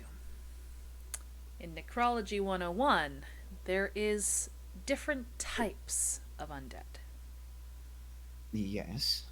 And it's entirely possible that the type you're familiar with, your flock, or the undead that Vermont creates and curates, doesn't carry zombie rot. Your guys' undead is, I don't know, clean or something along the lines, and created through your guys' own unique brand of necromancy. However, there are types of undead that do feast and feed off the living, and if you survive an attack from one of these, you have a chance of contracting something called zombie rot, which will slowly, normally, typically, kill you, and then when you die, you reanimate as one of these, perpetuating the cycle. Parasitic curse, perhaps, then. Yeah, something along those lines. Normally, again, it's slowly, so the thing that's concerning me is, well, by Viv's account, it's was happening quickly. Yes, that is. Hmm. Then perhaps I'm looking at this in the wrong way. Perhaps the initial wave weren't actually undead, but perhaps a form of, uh, pardon the term, but monstrosity. I, I, I wish I. Well, I don't wish. It's probably horrible, but I feel like I would need to be able to see one of these things and to actually know. But Maybe if Emerillia goes to Vermont with its tail between its legs and Death Shepherds are able to go in and clean up whatever's going on in there, then maybe some studious individuals in Vermont will get a hold of those entities and maybe they'll be able to research them. well, Figure out what's going on. my concern being is whether the initial outbreak was. My initial working theory was that someone had somehow managed to figure out a self sufficient curse. Something that was able to kill the host and cannibalize its energy to create a pseudo revenant. It's the only reason it's, well, the first theories I came up with when I heard that they were resurrecting immediately. Um, if this kind of thing were to be possible, as I hadn't really heard much of it before, it would hypothetically be able to spread like a wildfire. As long as it had new, well, life force to feed off of, it would be able to keep the horde going. More so because I'm wondering if this was caused by a single bad actor or potentially many working in parallel with each other. And more so, I want to know if this is a plague of the body or the plague of the spirit. It's There's different ways for treating each. But I apologize. I'm busying myself with problems, and I I apologize if I pester you all with questions you may not have the answers to. It's thinking out loud is how I do some of my better work, If I suppose. you need to take your mind off things, I know I've sort of been tiptoeing and joking around it, but I would appreciate that sort of medical checkup that you uh, sort of devised to see what's going on, shall we say? Oh, yes, of course. I would be more than happy. Well, happy isn't really the right word. Yes, now would be as good a time as any. Uh, so, I'm trying to think here. Because how are we in this like writing situation we are in right now? Moving through. Oh, Like 2 and 2, I would assume, since it's 4 of us in a carriage. yeah, I imagine it's a humble carriage, a Okay. la, the opening to Skyrim. You guys are sort of like on hard benches facing each other. Ah. Okay. Then in that case, he kind of just shuffles over to get in front of Jonas. Um, Actually, this is the thing that I realized I haven't been flip flopping between two. I don't actually know. Is it Jonas or Jonas? I think it's Jonas. Jonas, right? Jonas. Yeah. Yeah. Okay. All right. Yeah. I just wanted to make sure because I'm not gonna lie, I didn't really pay attention to the pronunciation at first. I just liked the way Jonas sounded. Yeah, no, it is Um, Jonas.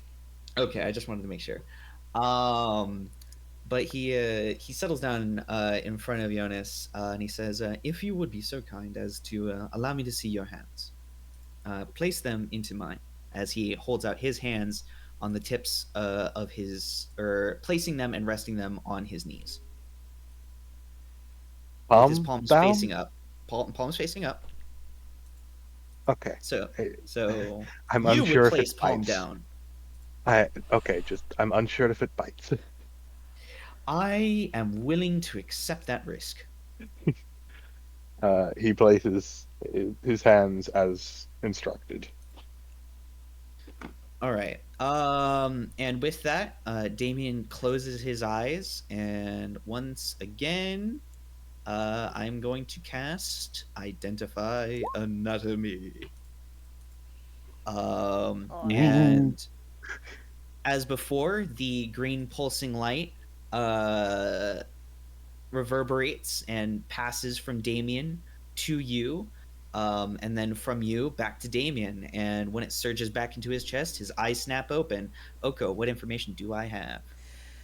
So you look to Jonas with these illuminated eyes as you're basically giving Jonas for this physical scan. And it's interesting. You see Jonas, you see Jonas's form sort of done in this outline or this overlay. This you have this energy overlay on Jonas. And you look over to the arm, and the arm matches Jonas's energy colors, energy's vibration. However, it's off slightly.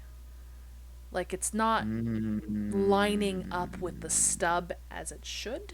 And anytime Jonas sort of does a micro shift or something, that essence, that energy moves in a lag. It doesn't properly follow its movements. Kind of. I know that this is probably a poor example, but like with a plug in its socket, but it's loose slightly. So there's, it's still kind of sending the energy through, Yeah, you get the but not as it should you be. get the sensation that this arm, this energy, this belongs to Jonas, Mm. but not quite. Maybe not this Jonas. Additionally, Jonas is also suffering from a twinge of malnutrition. First and foremost, you need to eat better. Secondly, well, I'm going to. I've done a magical examination, but I would like to proceed to a physical examination as well, if you don't mind. So he switches. He lets go of your regular, good old, born with it hand, Oh, sorry. and switches to. Significant malnutrition. Oh, Sorry. okay. I read that quickly. Then instead of saying you need to eat better, Damien looks up and he says, "I do not know for what reasons, but please do not starve yourself. You need food. Your body will decay if you do not properly fuel it." I have been eating as much as anyone else in this caravan. We eat the same meals at the same times. So then you are saying you are not consciously aware of your present state of malnutrition. Have you been feeling any weakness, lightheadedness, nausea, dizziness? Not much. Hmm. I see. I kind of look him over. Does he look thin, emaciated? Uh, any of the clear visible signs I would know of for malnutrition? Jonas? No. Um, I imagine what you got back read almost as like malnutrition of the soul rather Uh, than of the body itself. okay. Then I will be frank. This version of the present version of the spell, I don't believe would Ah, pick up on yes, it malnutrition of the wouldn't. soul. Yeah. I have another spell that I'm working on that will be able to get to that, but Okay. natural progression of things. There we But go. if that's the Okay. case, Sorry, I thought it was physical malnutrition. no, that's okay. Then none of that is said because I probably wouldn't be Yeah. register. Okay. But with the whole arm thing, he does proceed to the physical. He takes the new arm in both of his hands, and he says, "Can you presently feel this? Do you have sensation in your arm? Do you feel I'm- this?" He pokes your forearm. Going to run to the washroom quickly. I will be RB. Okay. Okay. Yes. Do you feel this? And he continues going lower and lower down the length of your arm. Yes. Okay. All right. All right. Now, do you feel this? And he is going to pinch your forearm.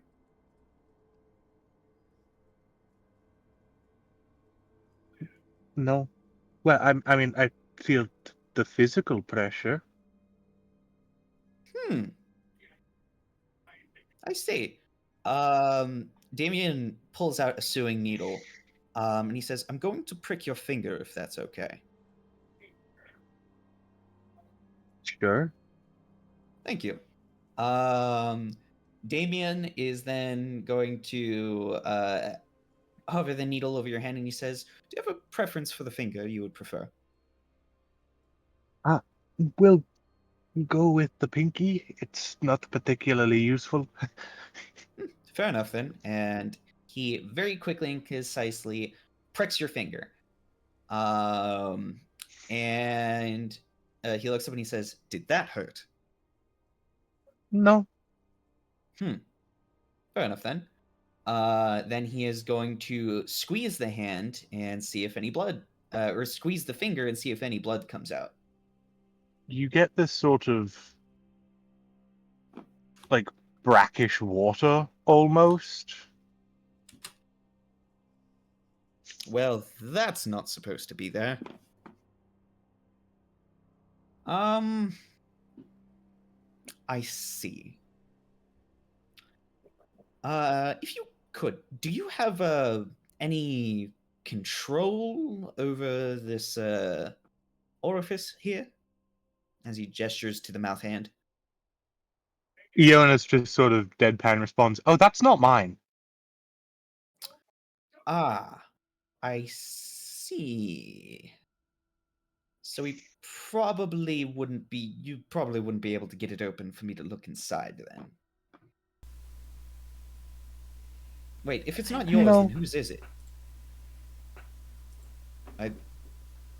Does it belong to patron? I would imagine so. Hmm. But I have no command over it. I see. Very well then. Well, I guess I can't figure out that portion of it. He lays your hand down, kind of letting you take it back, and he says, "Well, I have effectively a rudimentary summary of your examination. I would say that for all intents and purposes, your immediate physical health is fine, although your arm seems to be both yours and not yours. It That that kind of falls in line, suppose. more so specifically, the part I find concerning is there seems to be a delay in which your host body sends messages, able to channel that information of yourself into the arm at a delayed rate. Hmm. There seems to be a kind of disconnect, I would say. So I would say if you notice loss of motor functions or really anything pertaining to this, I would appreciate you letting me know. Okay. Yeah. No, I will. I will keep you posted. And secondly, if you do find that the mouth is opened up, could you try and look into it and tell me if it leads into your arm or somewhere else? Uh, I guess. I'm just I'm I apologize for this, but I have a scholarly curiosity as to the mechanics of that. And Probably a morbid curiosity. Well, Well- as interesting as that conversation has been, I've been waiting for a moment to interject. We're here. oh, my apologies. I get carried away in my work. You don't say. Okay, all right. I will say. Sorry. Go ahead. Silent. Sorry. Alarms. All right, you were saying, Frank? Oh no, I was gonna wait until like if as likely we're getting off the caravan. I'll wait till that around then. Okay.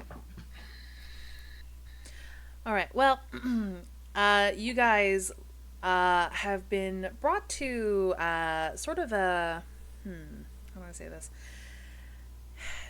It doesn't look like a rundown building, but it does look like it hasn't been cared for in quite some time. Some of the greenery around it has started to try to like reclaim it in ways.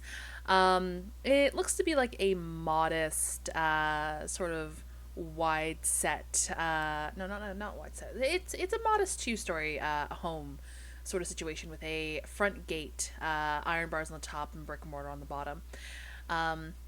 With a modest yard, and there's a sign on the above it that says "Promised Path." Hold on, let me double check what it was called. Promised Path. Is it Promised Path something?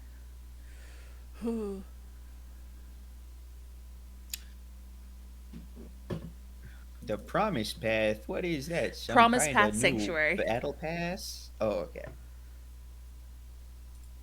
Now, in my reports, this was touted as an orphanage of sorts.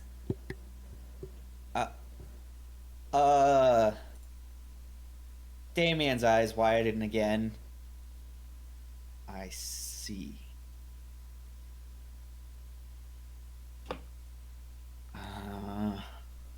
That's not good. CC is somehow more pissed than he was after the conversation of the caravan, after the carriage ride. Like mentioning, oh yeah, it was an orphanage. And he's like, oh, okay, so I'm really gonna kill some people now. This time, like this is when CC's like, all right, something's gonna happen here, and CC might crash out.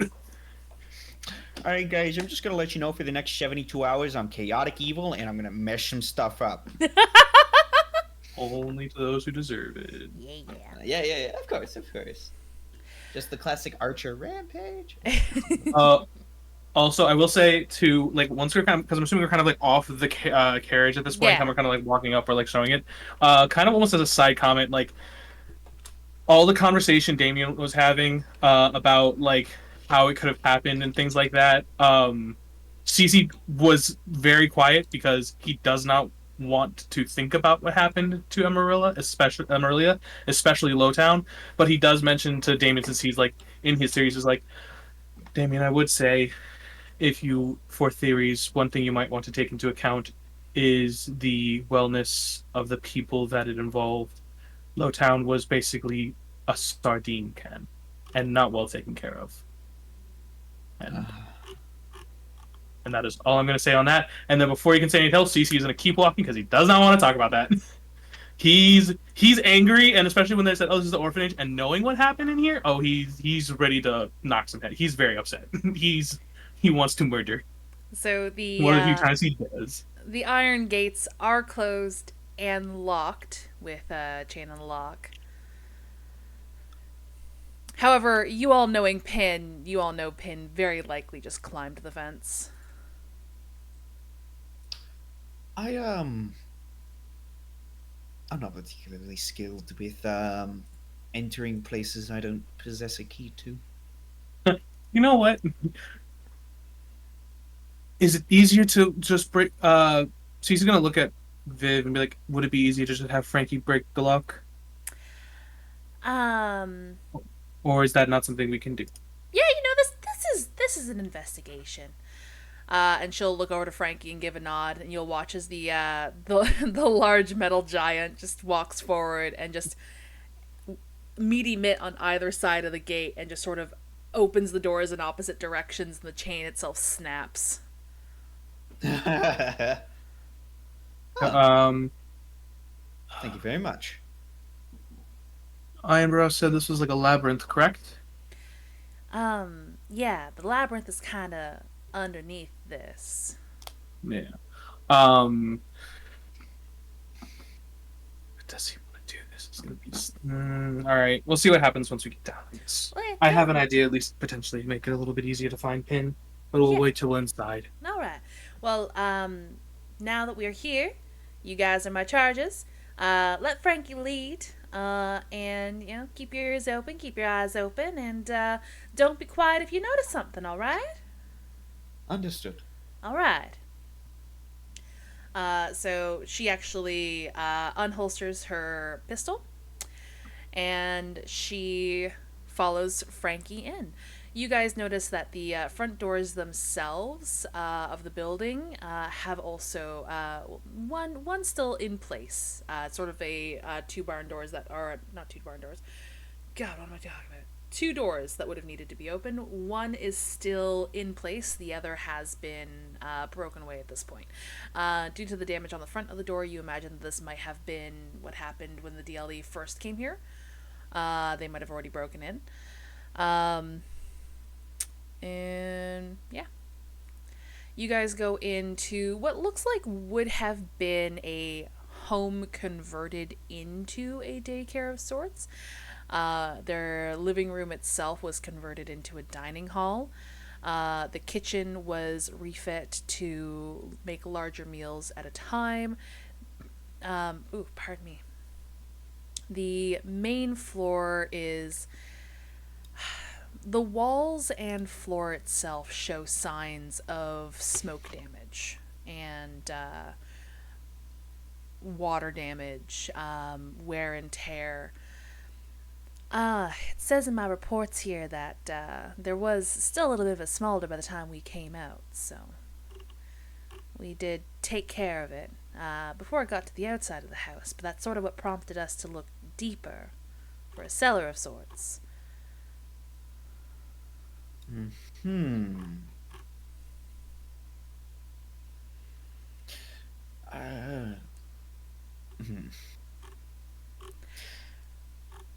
Tell me, would you know if this area experiences any heightened activity of the spectral kind?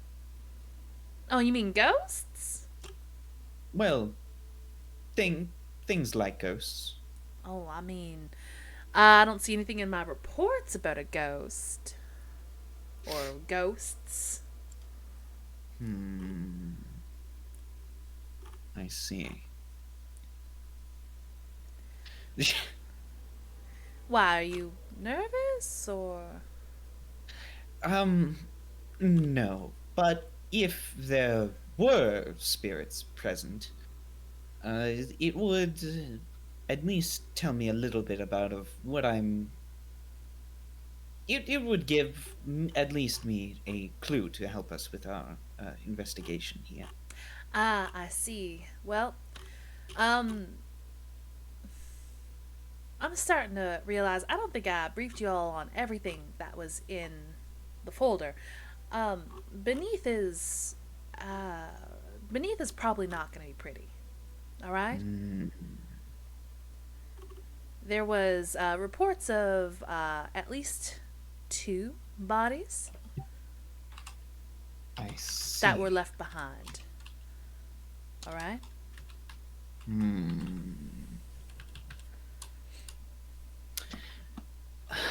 Okay. Well, no. Apologies. He kind of just waves his hand. I'm also just trying to keep my mind focused on the situation at hand. For your information, typically apparitions appear in places of extreme emotional importance to the person while they were alive. Oftentimes, it is their emotions or memories that tie them to that location, and as such, with one who knows how to deal with spirits, one is able to learn of that information about the situations plaguing them. I see. Well, if we come across any incorporeals, I'll be sure to direct them to you, all right? Oh, much obliged. For the sake of brevity, unless you guys wanted to do an investigation up top, say we just go to the door that would lead to the basement. Yeah. Yeah. He All right. Viv seems to be following a map in her notes, and she brings you guys to a basement near the back of the building. The door looks to have been not so kindly persuaded open. And a little bit more of a different method than the door out front. This one looks to be a little bit more fury, rage, a little more animalistic. All right. Oh no, I don't know if Frankie can make it down these stairs.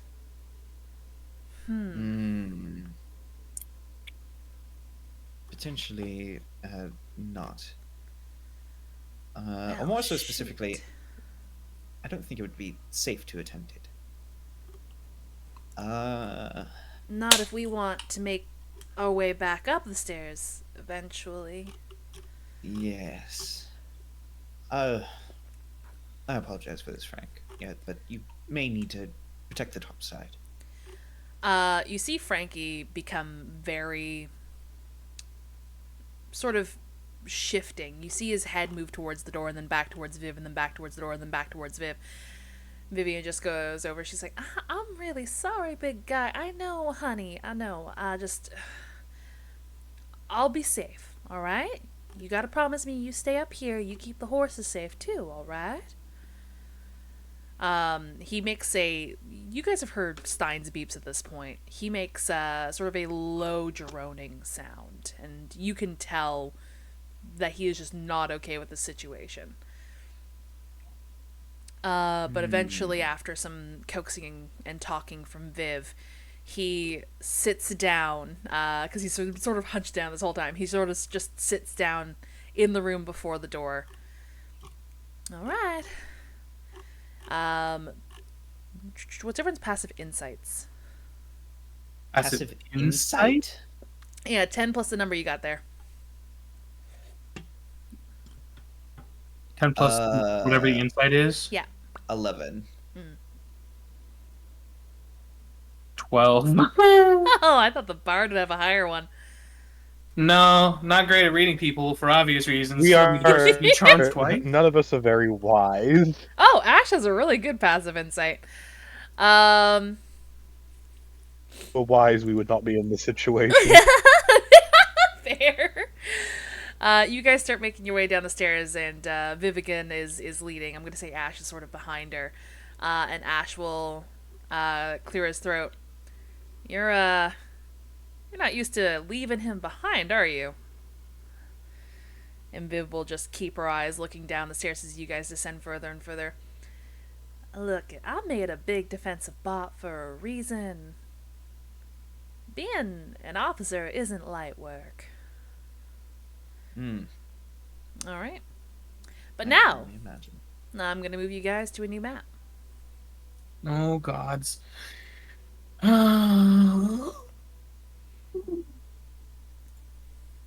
Oh, boy. That's totally not ominous. In any way, shape, or form. Actually, no, I'm going to... No, I'll show the combat or the combat scene. Why not? I'm just gonna trust you guys not to be Yeah, cheats. I made sure I closed the thing that you had here, and the stream is Thank minimized. you. Hold on, I need to get my safety noodle. I only ever have the pop-out window for chat open for Oko streams. Thank you. I'm not a cheater. Actually, I'm gonna go. And You can pop out chat. How do you do that? Yeah, you can. Oh, Yeah. that's weird. I was like, I'll tell you. I'll ask afterwards so you can show me how to do it. Let's have it minimized for now. Yeah. This is gonna go very interestingly. I've already burned 2 slots. Gods, why? For the RP. For the RP, it's necessary. Actually, I'm sorry, that's a lie. I more burned than 3 2 slots. I burned 3 slots. You guys get guys more have- than 2 slots. How Okay, Warlock. Alright, but yes, you guys go down Okay, into... I don't pay for my spell. You guys get down, and as you descend the stairs, you guys see that there is another, more of a robust metallic door. That again looks like it's been almost ripped off its hinges at this point. You see the soft sputters of electricity from wires that were once attached to it, sort of again alluding to Devcast's more willingness to rely heavily more on artifice than magic. However, you guys look into a dimly lit hallway, the overhead lights being very, not having a whole lot of power to them. As soon as we get down and see the darkness, Cece's probably gonna be like, so who here doesn't have dark vision? Who can't barely see the hand in front of them? I am a warlock. I am a warlock. I have the dark vision. The best dark vision. Viv will holster her gun for a moment. Don't worry, I got these. And she'll put her goggles on. All right. You guys, like, she looks back to you guys, and her, like, the goggles basically give a little bit of a green glow. Oh. Sick. You all are good, That's right? I'm well, fine. Yeah. presently, and I can make more light if it is necessary. He waggles his fingers. Ashram just sort of clears his throat and then snaps his fingers, and you guys see the globules of light show up. Well, I was going to ask before I did. Okay. You might Vivian- want to have one before. I was Yeah. gonna say before Vivian has night vision goggles on, just blinds them. Vivian just sort of winces and then just quickly takes her goggles off. All right. Yeah, that works too. See, Oh. Could have Damien, warned somebody. Damien points to Vivian. See? That's why we ask. Listen, okay? Again, not used to having the magic crew, okay? And I apologize. We are not used to one who uses more mechanical means to solve their problems. You all literally have an artificer. You know what? I was gonna say, it's like we literally have Pin, whose whole thing is just robots aplenty. Well, yes, but I hate. Do keep in mind that Pin is my friend, and I say this with all the love in my heart.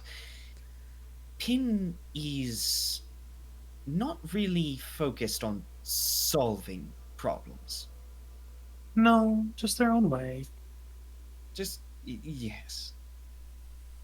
Buddy, you can't. I'm sorry, Damien. You cannot tell me when you were a child that you didn't potentially think this is totally the way to solve this problem, and then have a parent make sure that you did not get in trouble for trying to solve said problem. Damien blinks for a second. He says, "I, He was a goody Was- two shoes. Got it. Yeah. He just kind of looks up and he says, I had a very uneventful. Well, okay. I had a mostly uneventful childhood. Yeah? Yeah? Yeah? I grew up in a bar. I was the problem. I to put it this way, some of the most eventful parts of my childhood, I don't even remember that well, because I was very young at the time. All right, I'm gonna be honest. I didn't expect to throw Viv at you guys. I did so last minute because we're down Ashram, and I thought you guys might need some help. So I'm gonna throw Right. down a token that I have for a character in Emerillia. So mind the red band. Viv's not against you guys. It's just. Oh, thank goodness. Oh, I'm not gonna lie. This whole time I thought we were just looking at a black screen. I didn't see those down there. I in heard the you corner. furiously scrolling around, and I was just like, "Is he looking for something?" Am I role-playing? What the hell's going on? I thought we were just looking at a black screen and it was gonna be like doodling on it. All right. No. Oh, it's a moth. Okay, sorry. Don't laugh at me.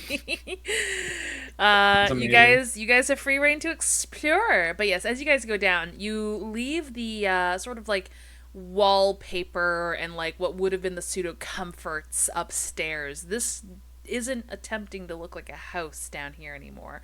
You guys notice tiled floors again, sort of smoke damaged and worn in at this point. You guys notice the walls themselves are just sort of this very sad shade of like beigey white. You don't know if that's just the original color or if that was just smoke damage.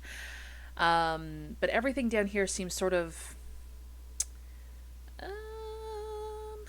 yeah, it reminds you of the soul sucking office back of the DLE, right down to the overhead lights. Yeah. This is just sensory deprivation of the building. Yeah, Hex got it.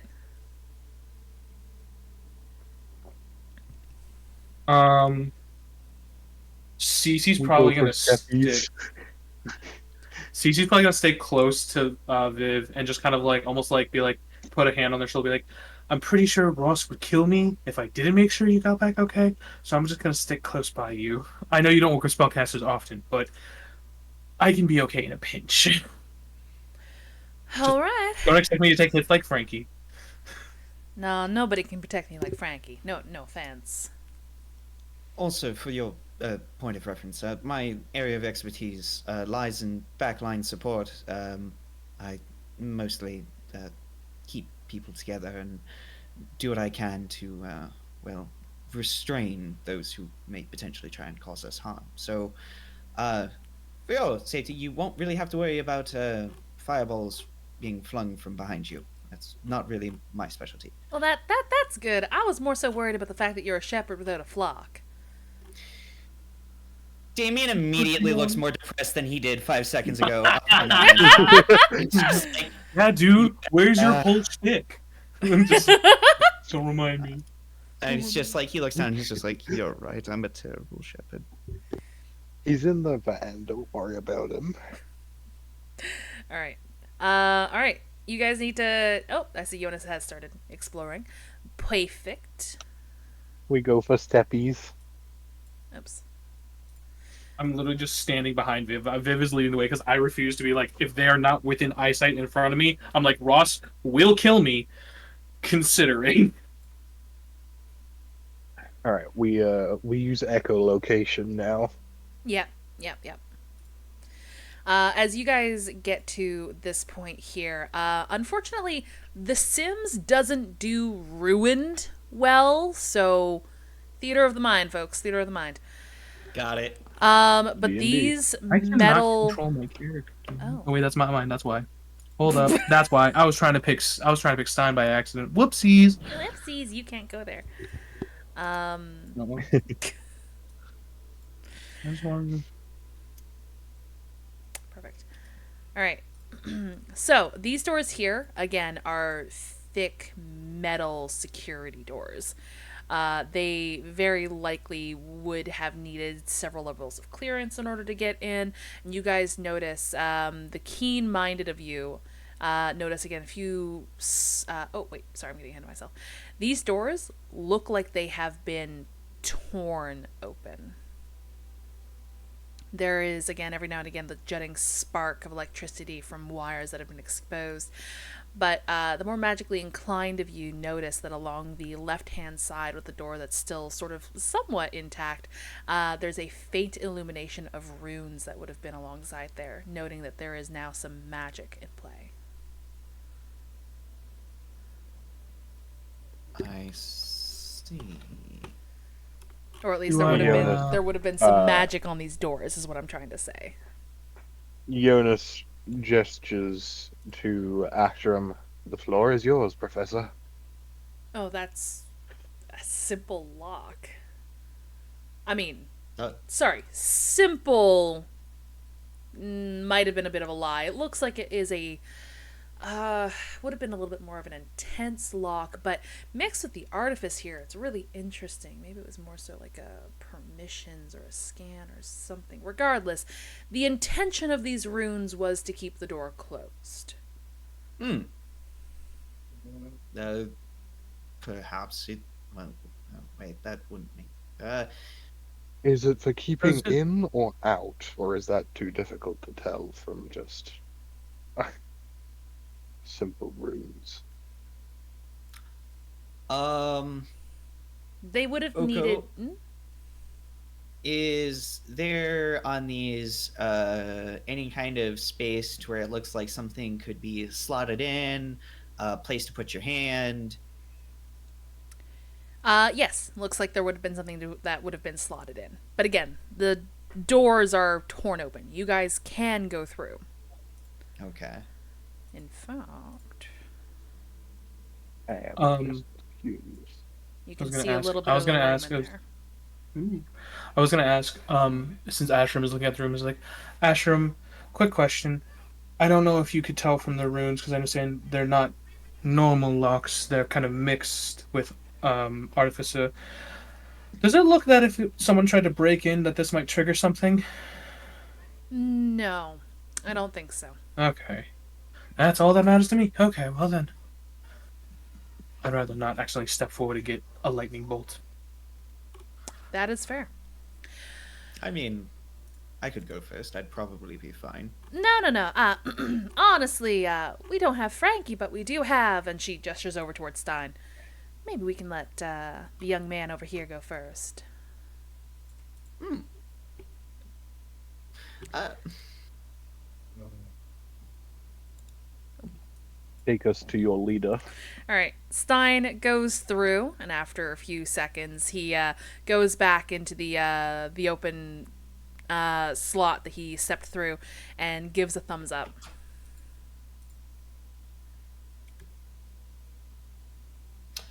all right. All right, what you guys see in here, there is a large rectangular table and a chair, both that look like they've been sort of cast aside in a whirlwind of some sort of fury. There's damage on the walls. There's another big, large security door here that also looks like it was damn near pried off of its hinges. You good? Was that a sneeze?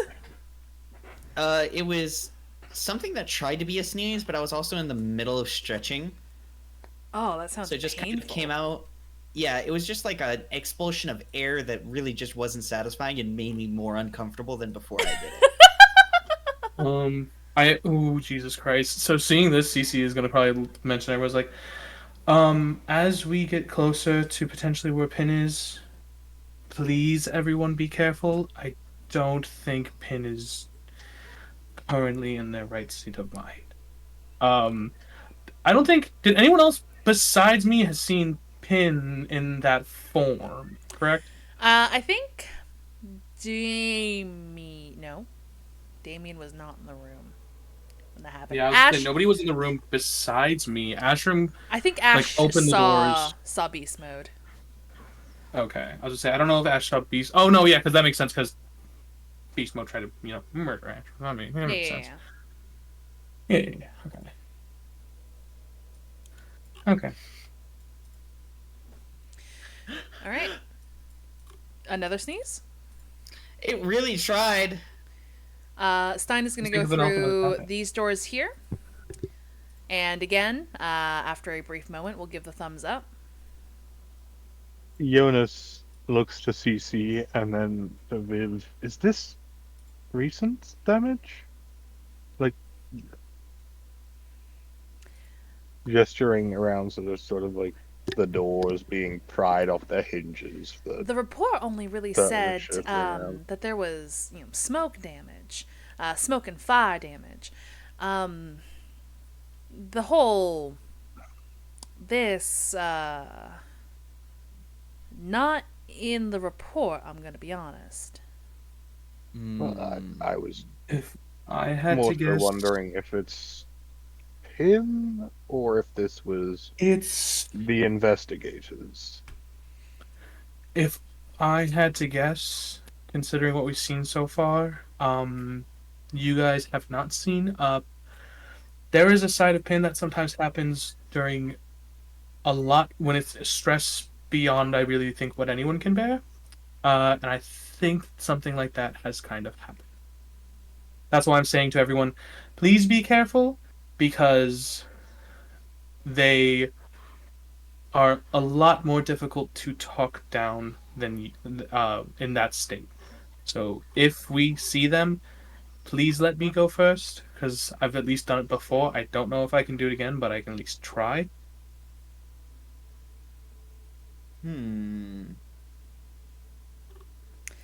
I although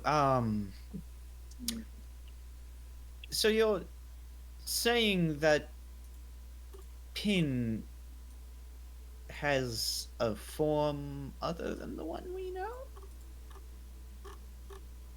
That is yes, but in terms of what it is, I believe that's Pin's place to tell you more about that if they so desire. All I know is that it is something that exists, and it can be dangerous. That is why I'm asking you all, if we find Pin, please let me go first. Or at least me and Stein.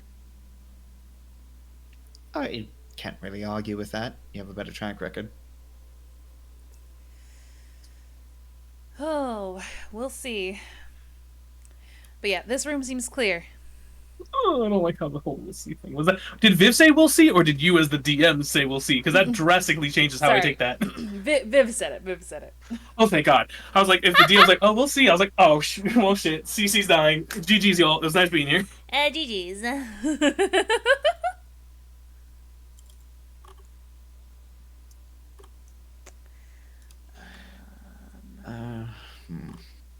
Seems like we're just following the trail of destruction at this point.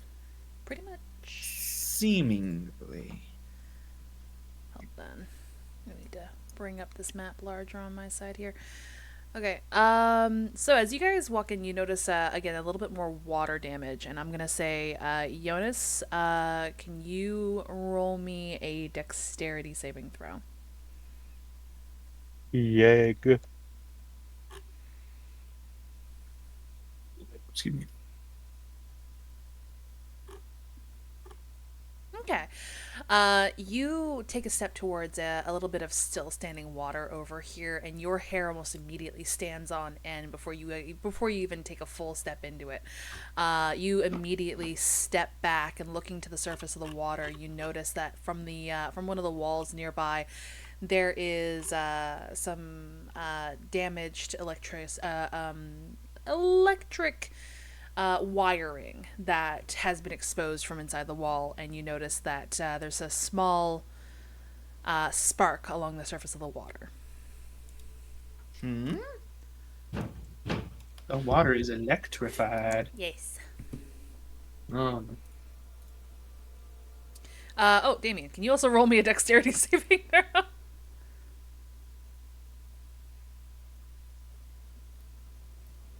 Is this in the room we're in ourselves? Yes. Like around us? Yes. Okay.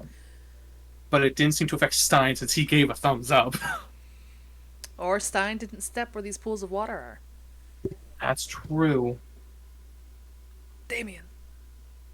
I apologize. I just sat back down. What's going on? Oh, can I get you to give me a dexterity saving throw, please?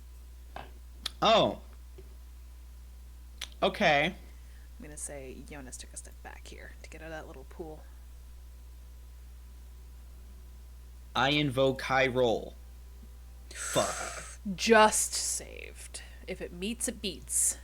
Okay, nah, good enough. Yeah. So It's a win in my book. your heel sort of stepped into this small pool of water on the ground, and you immediately felt a tingle go up your leg, and you jumped off it as almost as quickly as you stepped onto it. Now, would you say that was a more painful experience or a more invigorating experience? Would have been painful if you stayed there. Sorry, I don't know if you were Okay. away for this explanation, but there are some exposed wires in these pools of water. Oh, Yeah, okay. As someone who's been shocked, it feels like an octopus just like literally grabbing you and squeezing your muscles. It's not fun. 0 out of 10. Don't Okay. recommend. Don't recommend. Well, that's not great. Jonas mentions as he snaps his fingers and the water will disappear. All right, good to know. I get to create or destroy water once per day without a spell slot. Sounds good. I honestly forget you can do that. So there is a door this way and sort of an open archway this way. So this open archway, since you guys have lights and whatnot, I'm just going to reveal this room, looks to be a dining hall of sorts. This doorway here, again, the doors are sort of ripped off of their hinges at this point. So you get to see somewhat down here, and it looks to be a dimly lit hallway.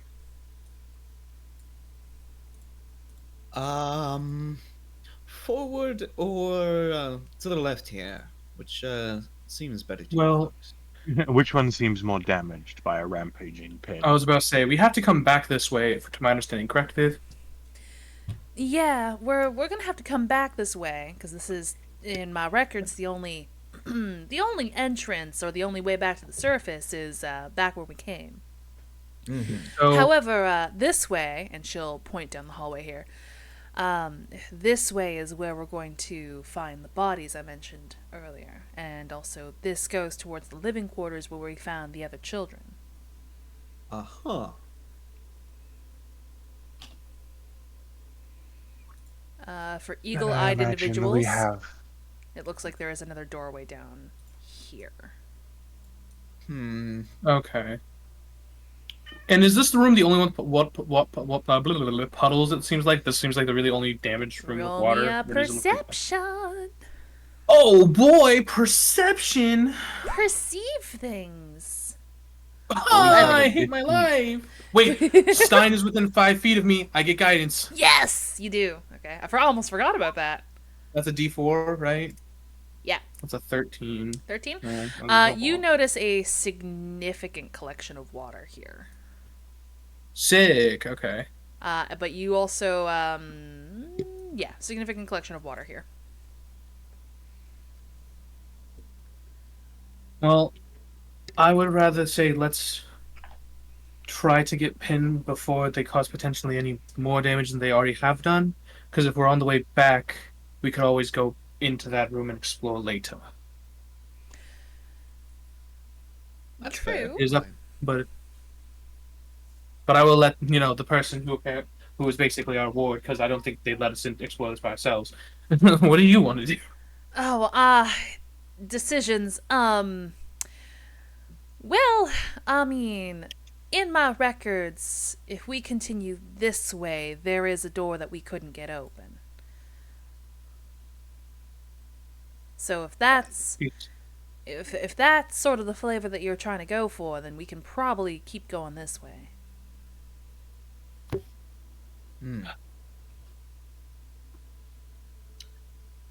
And you said this was a dining area, but it didn't look nearly as like tables weren't thrown everywhere like in like Oh the no, first ring. tables are 100% thrown everywhere. There's looks like it would have been again more rectangular tables. The chairs in here look to be in very poor condition, just basically like one bad day away from being splinters.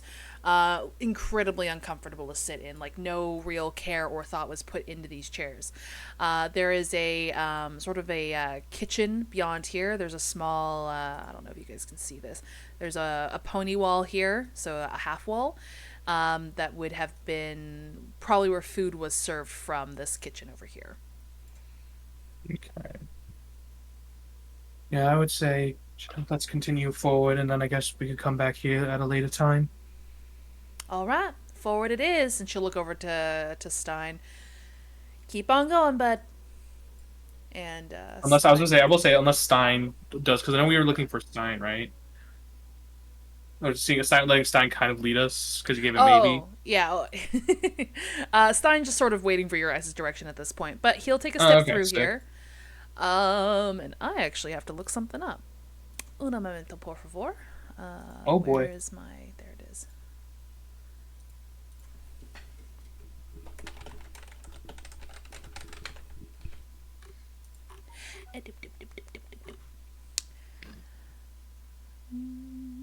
Whoopsie.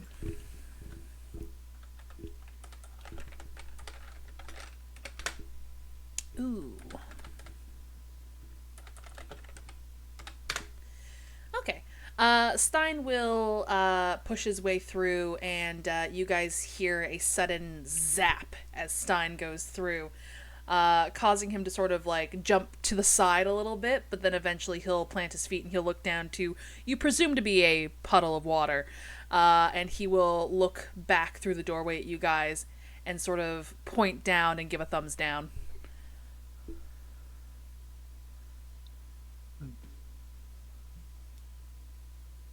Oh,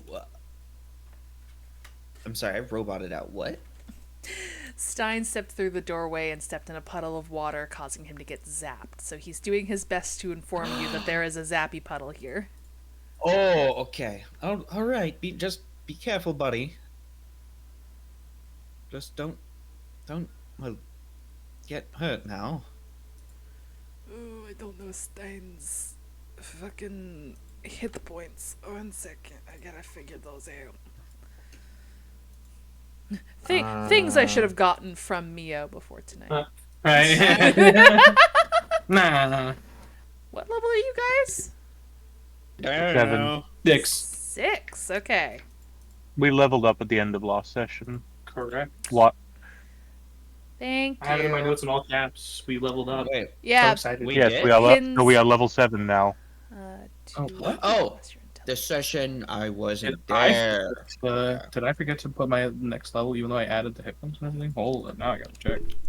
You know, I'll keep it as 6 on my sheet, and then after the session tonight, The reason I had I'll to do it. ask is because Mio has pins level as 3. So I was just like, that's awkward. I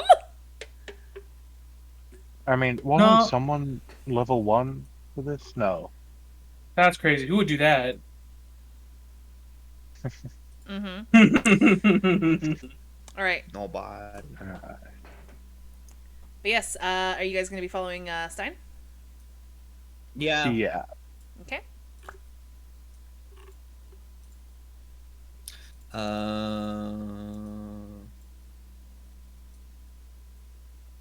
More so specifically, or not more so specifically, but Namian is following. I will say, just kind of have an idea for the term keeps in mind, like order of operations. It's not that. Our marching order, so to speak. Damien's hanging closer to the front. Okay. How are we all hanging closer to the front? Well, I'm fronterer than you. Because I at least know that there's a 50-50 chance of me bouncing, getting better from dying, death, disease. Yeah. And we know Cece is up the front with Viv. Stein will again. You guys hear like the quick zap as Stein takes a step here, and you'll watch him sort of like step off to the side, and he'll point down to the puddle of water there. Damien, can you make another dexterity saving throw, please? You'll need to start looking with your peepers. What? Puddles? What? Where? There's a puddle right here, dude. That's where Stein pointed. Yeah, it's where Stein pointed.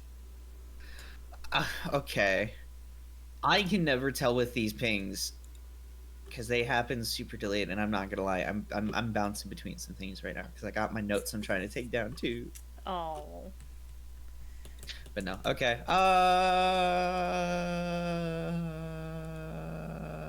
Ooh, okay. you pass. So again, you start to feel that sensation in your boot quickly, and you pull back before you get a zap. Damien squeaks slightly from the being startled by it. Stein is pointing again to this puddle here. So, however, I Okay. did just go and highlight some doors. There's doors aligning this hallway here. So if you guys see the little jut-ins from the revealed areas, then, pardon me, then you know that those are doors. Also, sort of on the ground here, in the corner, is a charred-looking body. Actually, no, not a charred-looking body. A skeleton. Not a skeleton. Viv's gonna avoid this puddle here and step forward.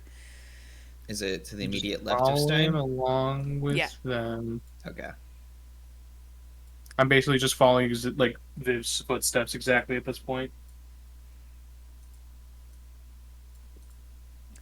Well, that's I mean, I guess some time has passed.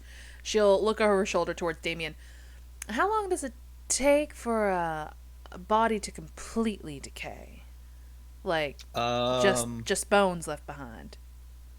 Damien took a look around at the damp conditions here. I would say relatively quickly. A lot of moisture, a lot of room for bacteria. Actually, excuse me. Pardon me. Excuse me. Pardon me. If I could just excuse me. Thank you. Again. And he just kind of shuffles to the front. And Damien is going to try and get a good look at this.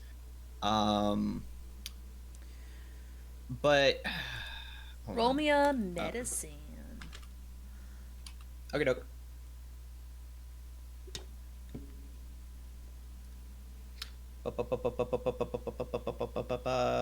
There it is.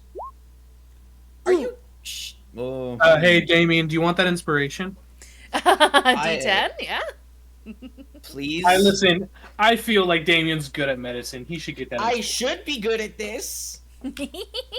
Roll that If it- D10, buddy. Wasn't for the fact that I rolled a literal 2. Okay, okay. All right. As that happens, I'm also gonna like look at you and be like, I was like, you got this, buddy. Give me bardic inspiration as well. Did I just hear okay, never mind. Damien's soul leave his body? Oh my Can I god. question? Can I stack bardic inspiration with this? Because I did say like before he rolled that I was gonna be like, you got this, buddy, and give him bardic You know what? inspiration as Yeah, well. I don't know if you that can roll stacks inspiration. bardic. You can roll bardic. Damien, you get a D8, please. I'm begging you.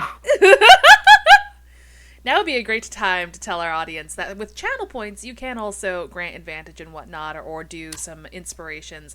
Additionally, if you guys Yay! want, you can also donate $20 to the Gamers Outreach VTuber SummerSlam and also help our players out.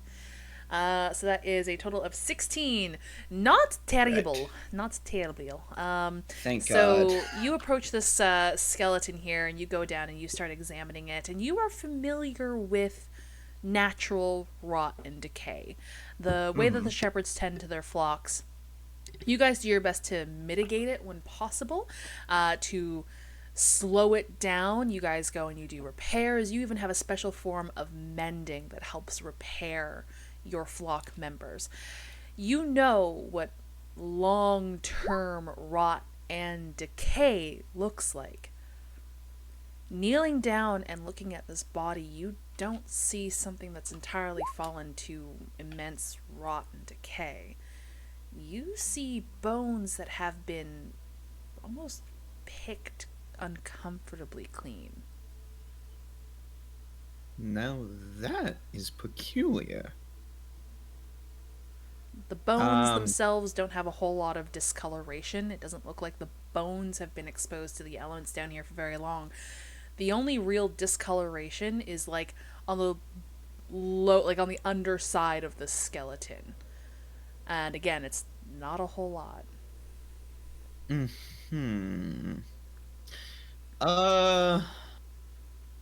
So just so that way I can make sure I understand what you're saying. Effectively, what you're saying is that this body did not decay in a fashion that would make sense or at a rate that would make sense for where the body is located. The flesh Like, and not- organs do not appear to have decayed in a natural manner. I see. In fact, is it that the bones looked clean, or is it just the fact that they look like the flesh sloughed off? Do we have little rat nibble marks? Nibblers. You do not nibblers. notice rat nibble marks. Okay. So no tooth or claw marks. No tooth or claw marks.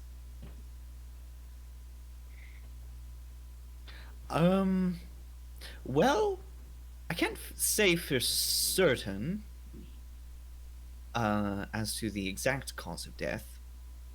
But I can say, at the very least, for my post-mortem report, this body did not decay naturally. What do you mean by natural? What do you mean it didn't decay?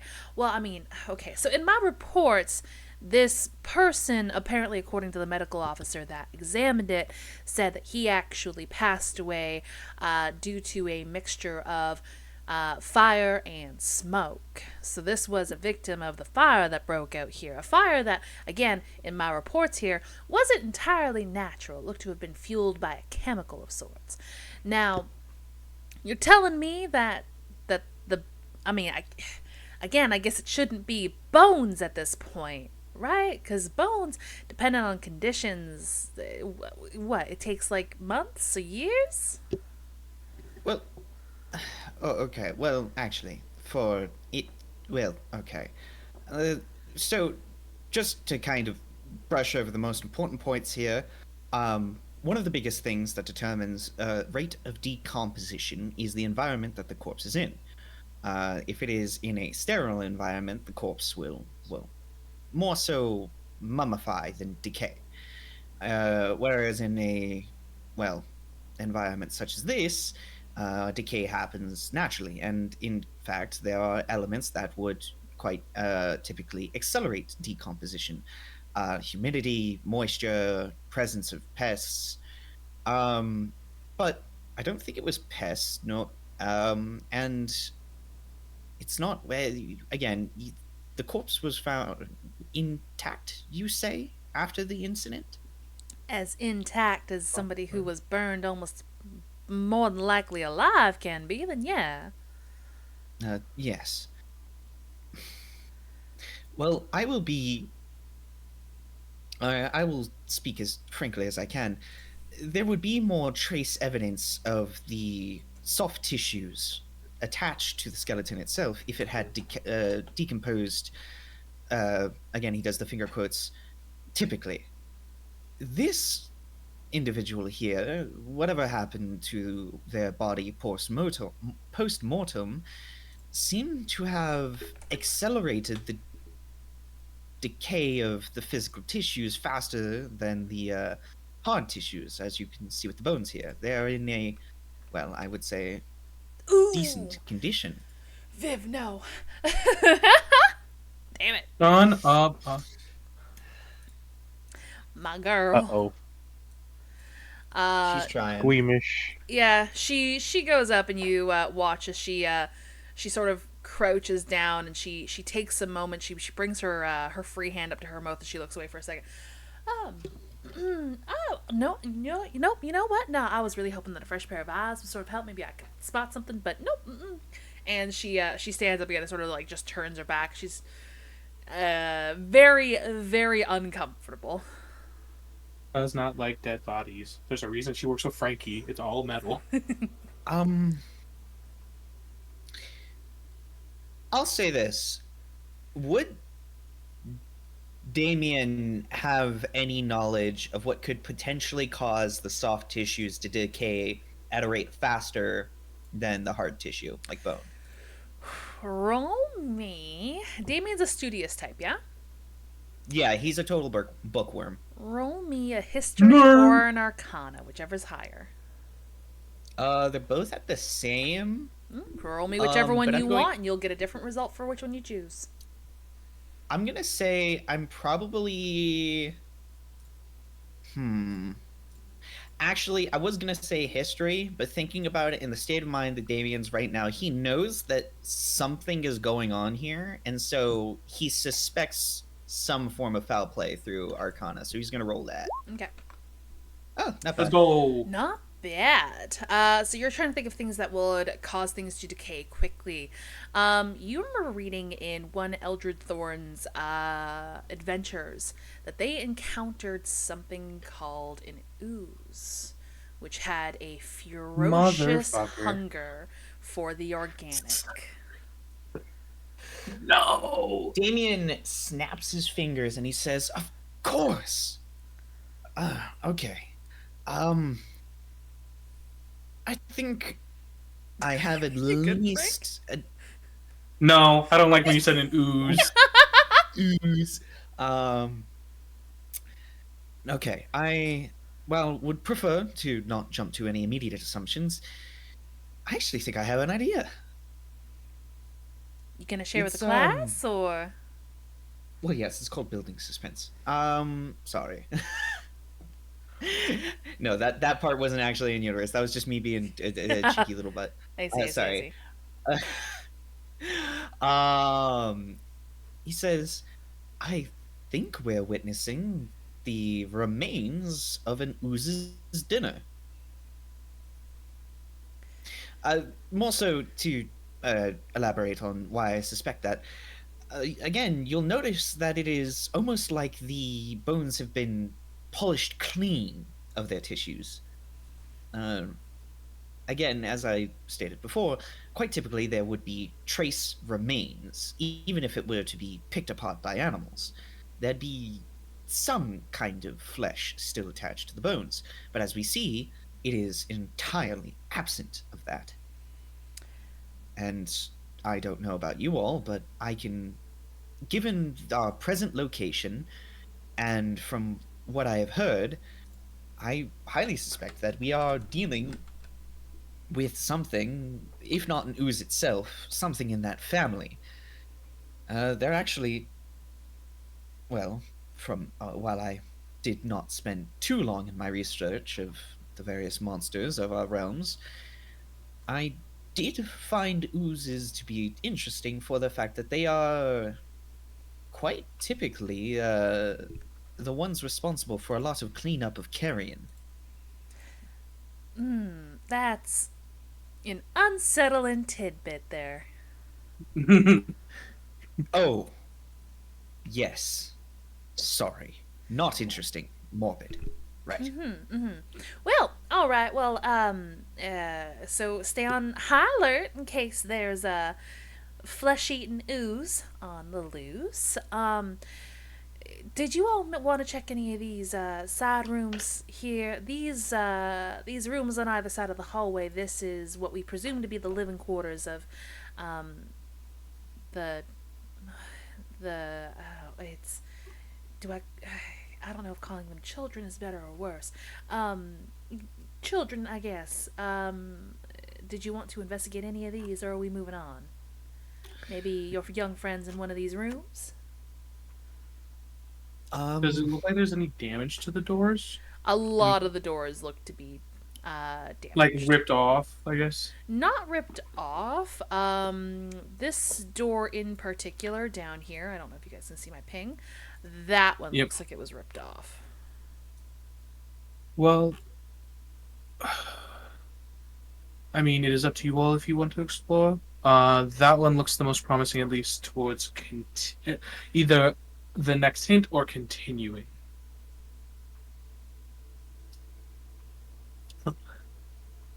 Oh, what does DC do here? I don't know if I am contemplating if I want to use a spell slot or not because I am already running low on stuff, and I'm like, Therein lies the question. Look, we're here to find your friend, though I'm, here to be a DLE and to be an officer on duty. Like, this is at the end of the day, we're trying to find your guys' friend. Yes. if possible, I would like to follow the practice of leaving no stone left unturned, as it were. And he just Up to you. slowly puts his hand on the handle to the room he's right next to. Yeah, if you want to open that one. Okay, yeah, he's gonna open that one. All right. So you're almost caught off guard by the fact that the light is still functioning in this room here. Going in, you see two desks shoved against this wall here, with again two very run down and broken chairs. These were not finely crafted and honestly should have been replaced probably a decade ago. Along this back wall here, you see two bunk beds, very, again, modestly made, metal frames and such. Not very safe for children. A lot of rust and wear and tear you see around the bolts and whatnot. The beds themselves and the blankets themselves suffer from water damage and just basically living in this almost dampened environment for untouched for far too long. You see along the bottom of the floor here, underneath the door, there's a lot of smoke damage along the floor. Probably came in from underneath the door and the door frame. But yeah, strangely enough, does not look to be ransacked.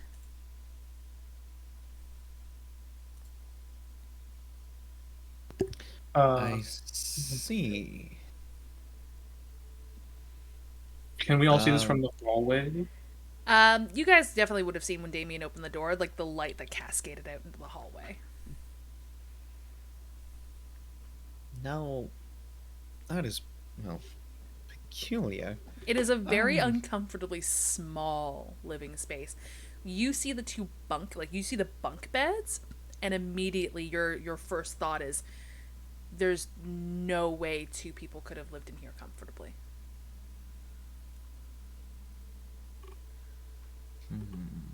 Could I step in and look with my peepers to see if there's anything of note, considering it's like oddly untouched compared to the rest of like the facilities so far we've been in? Yeah, you can peep with your peepers and roll me an investigation. Okay. You guys are basically standing on top of each other in this room. 11. No. It's really nondescript. There's not a whole lot of anything in there that catches your eye. It could either be a combination of your mind running wild of the fact that two people, like two children, basically called this bedroom home, or the fact that you and Damien are sort of like trying to work around each other in this space that does not fit both of you. Yeah, I can just kind of just scooch along the wall here, and I'll just wait in the hallway. You seem to know. Sorry, excuse me. Sorry, excuse me. No, Sorry. no, this is your area of expertise. It's like Please go ahead. we were scooting past someone in a movie theater, just like sorry, excuse me, sorry, Yeah. sorry, my bad. Oh, Yeah, it's exactly what it is. Yeah. He's like, oh, be my guest. Well, if we're looking through all these doors, I would be slightly concerned in case there's something ill within.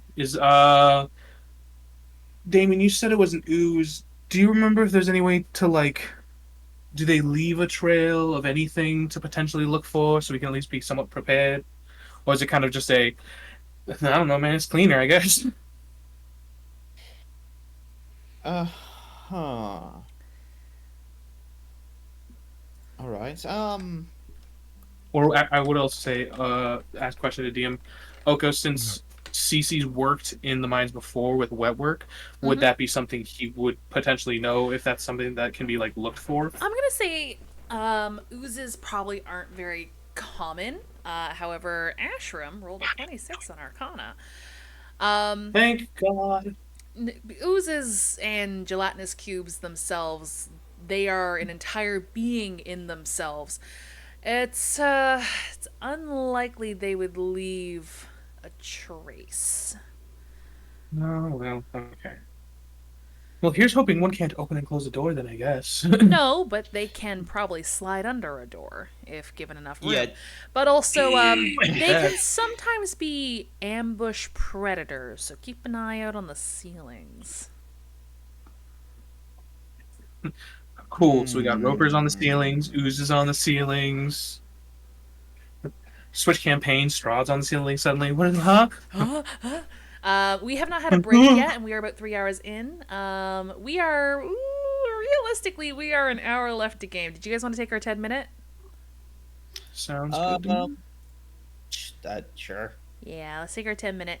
That's good. Let's go have our medication, make our bladders a little flatter. It is currently 11:04 Eastern Standard. We'll just call it 11:05 Eastern Standard, and we'll come back in about 10 minutes. All right, folks? Okay. BRB. And BRB.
Hello, everybody. We are. Don't tell me my fucking. Hold on, guys. Because some Hey, people I know I everyone. have We their are number. here. Hello. Hold on. I gotta restart my tracking. Apparently, Oh. that does mean Yeah, being no. tracked. Sometimes if it's people I know, I'll be just straight text them like, "Hey, did your Discord get hacked by any chance?" And if they're like, "No," I was like, "Okay, I just want to make sure before I click this link you sent me." They're like, "No, that was real." I was like, "Okay, double checking. Can't be too sick. Can't be too careful." Fair.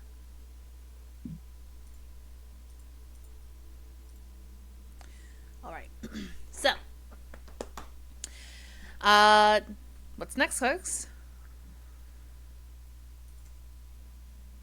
Well, we know oozes are ambush predators. We think they could go under the door thing.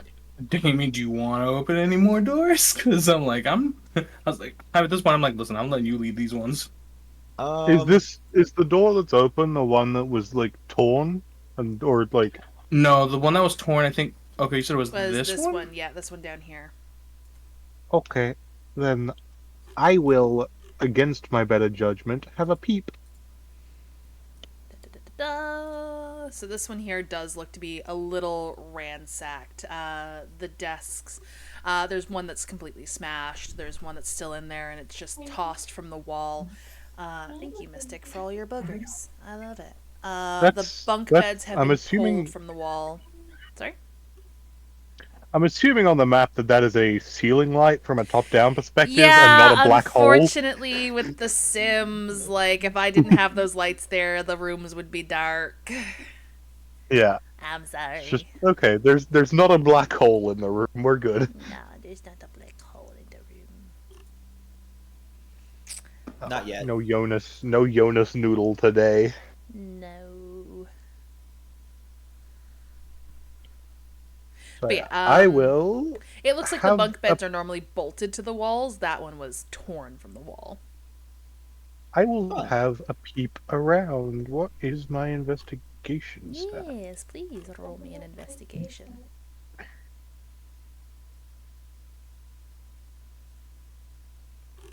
Ooh, I have that one.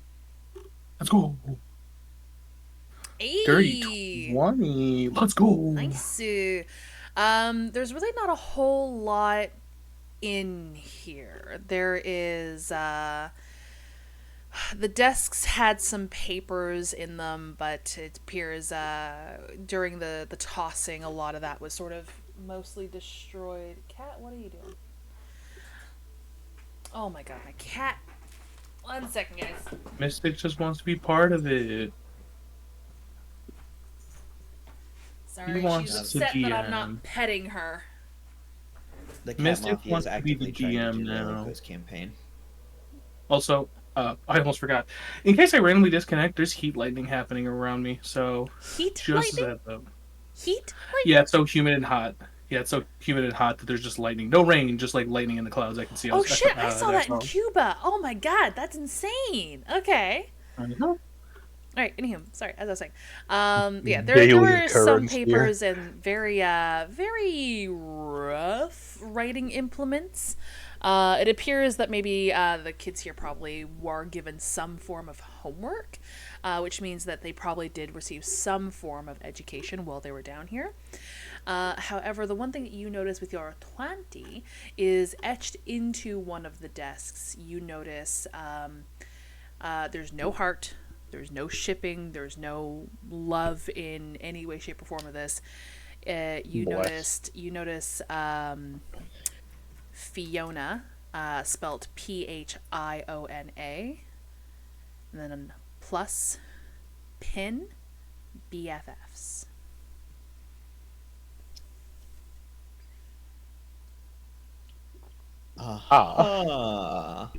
Cool. Love having my heart ripped out. That's fine. That's cool. Yeah, that's fine. No problems. So, Jonas doesn't know who Fiona is. Nope. Cece knows who Fiona is. Mm-hmm. Yes, Mystic. You don't know who Fiona is. It's okay. Mystic wrote the script. What do you mean? That's not monkeys typing on a keyboard. It's Mystic. Jonas will sort of step out with a puzzled look on his face and gesture to CC to sort of come hither. Uh, I'm gonna go. I'm gonna leave Viv, but I'm gonna look over to Ash. I was like, Ash, can you? Jonas, I'm gonna need you to roll me a dexterity saving throw. Yeg. Huddle. You pass. Ouchies. You pass. Oh. Yeah, I'm gonna go down. And I'll probably like as I'm going past, I'm like, I look at Ashram. I was like, Ashram, can you make sure to watch Viv, considering we have ambush oozes about. Stein will also make his way up to Viv. Can I? So, real quick question. So, if I step in this, like, so, like, I know, like, because this is the one that Stein pointed out here. Could I, like, go from, like, this corner into the door, like, kind of hop over? Yeah. Okay, yeah, I'm gonna just do that. So these purple specks here are denoting the no-no squares. Just avoid those no-no squares. Got it. Understood. Aye. All right. You both are in this uncomfortably disheveled room. Well, uncomfortably small and disheveled room. Yeah. Jonas is rather scrunched. And he will point to the thing on the desk and mention that we have located Pin's room, and it appears they have been looking for something.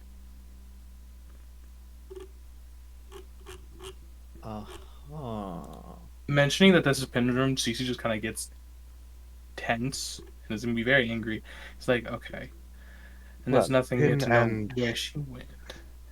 Pin and Fiona, apparently. I would imagine, judging by the desk. But, I don't know of a Fiona, so... I do. Oh. I'm imagining Pin that's better not a bet good thing. No, I'm letting Pin get the first hit into whoever the fuck did this, but I swear to God, they better let me have a swing at them too at this point. Okay.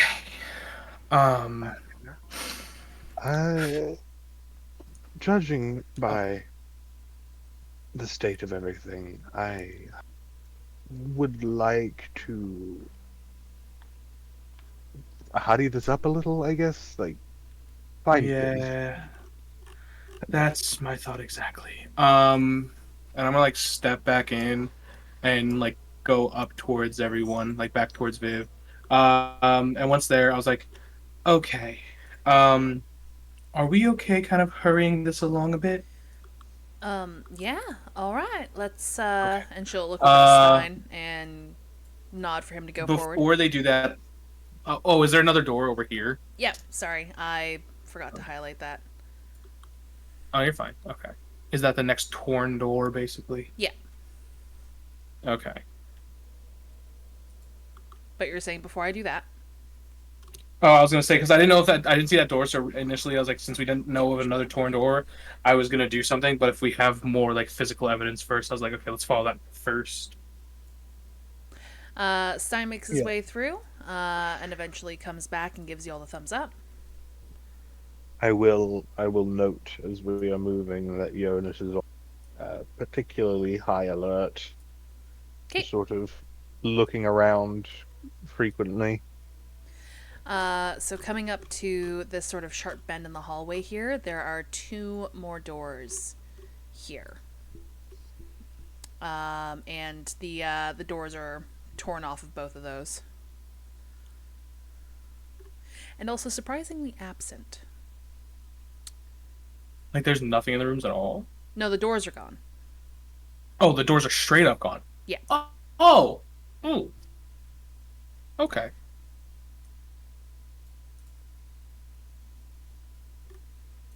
Maybe. Oh my goodness. Could I just peep my? I was gonna say peep my head in. Well, as like I pass it, basically. Yeah. So both of these, again, very small rooms here, have what appear to be single beds that normally would have, metal bed frames. You guys notice keenly that some of the metal is missing off of the bed frames. Also, the the bedrooms themselves, or the dwellings themselves, single bed, metal cot, but also a single toilet in each room as well. You guys imagine these probably would have been some form of solitary confinement. The single toilet does not have an accompanying sink.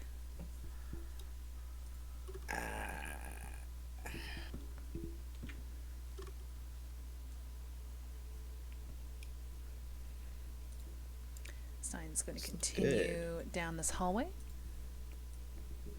It's not good at all. Everything that's going on, and Damien is concerned about the poor hygiene. Bless him.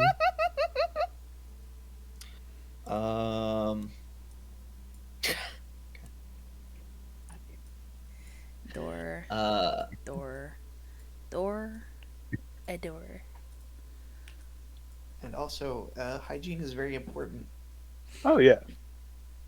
Oh, sorry, I forgot to also say door here, but that door is closed.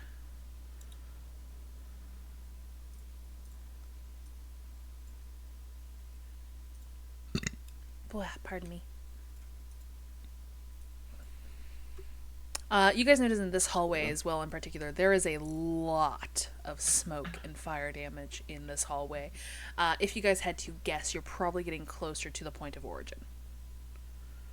I see. Well, I don't know if there is a right direction down here, but I would say that this is as close to it as we may come.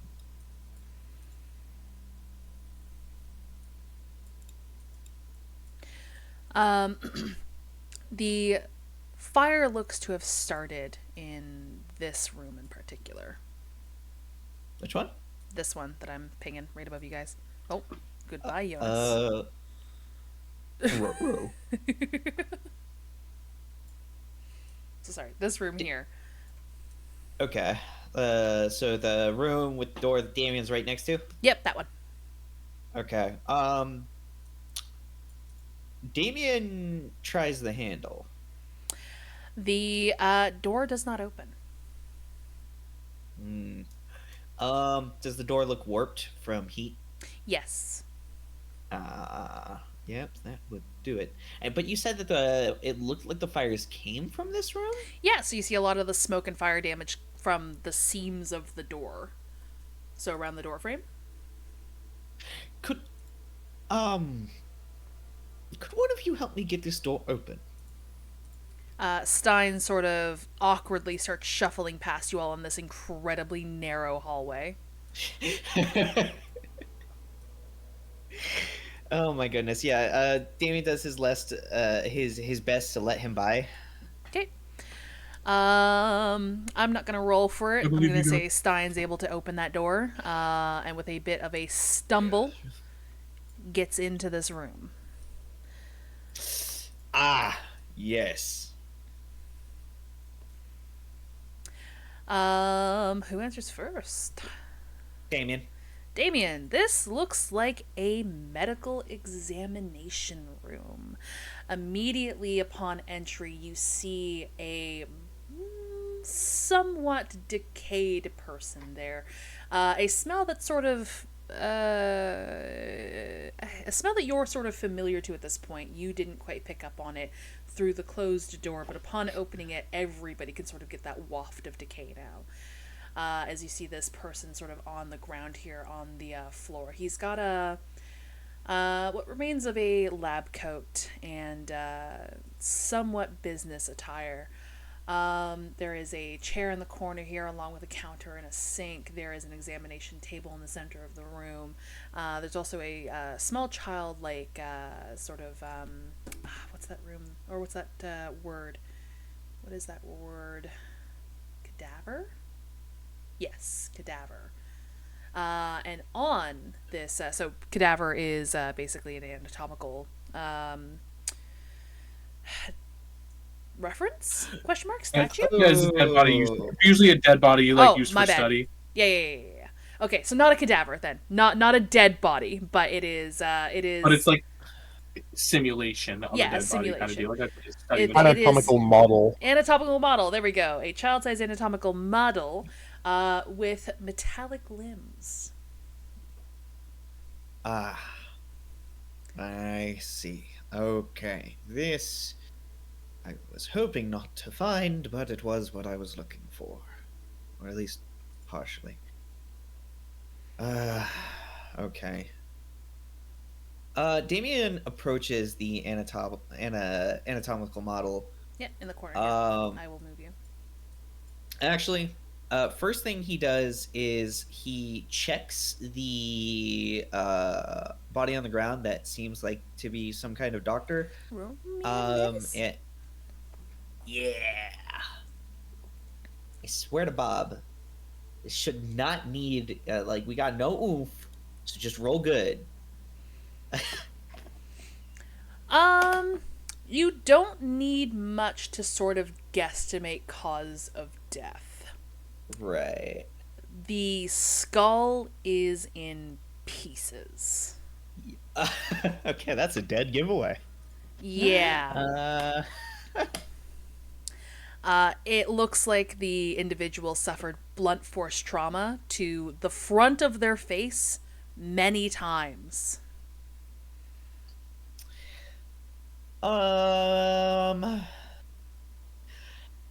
Would it say that the center of impact would be comparable to the approximate diameter of a child-sized fist? With that roll, it's hard to tell, but it definitely looks like something hard hit it many times, and not always in the same That spot on the said- face. Damien is standing next to Stein.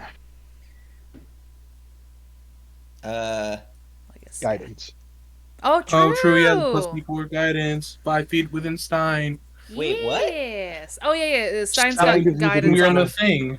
Yeah, because when we did the thing, Yeah. Pin added guidance to them because we saw it on the hearth in the caravan. Jonas, also, if you Right. wanted to get guidance as well, because you're also within 5 feet. Yeah. So wait, how does guidance work again? 1d4. It's just an 1d4. extra D4. All right. We got 15 now. 16. Oh wait, no, that's Jonas. Never mind. Yeah, that's Jonas. Okay. I saw I'll get to Jonas Jonas's here, roll so- in a second. 1d4. Okay, So 14. that's actually a 14. You surmise that this might not have been. Actually, let me double check my notes with Mio. Un momento, por favor.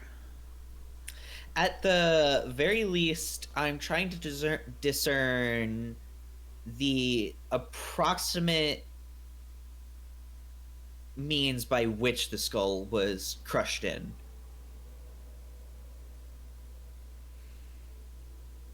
Give me 2 seconds. Okay.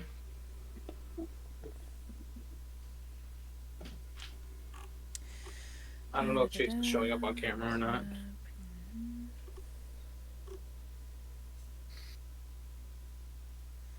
Okay, so it looks like know a he's- tool was used. You're not quite sure what tool, but an implement was used.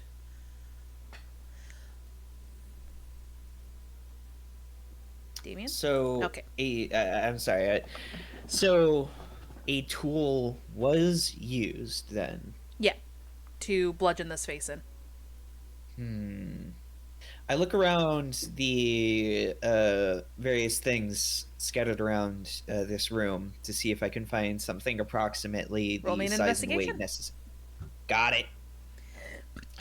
Can I say that I'm getting assistance? Actually, because now I give Eunice. Yeah, if we do want you Jonas think- to roll at advantage, we could also do that.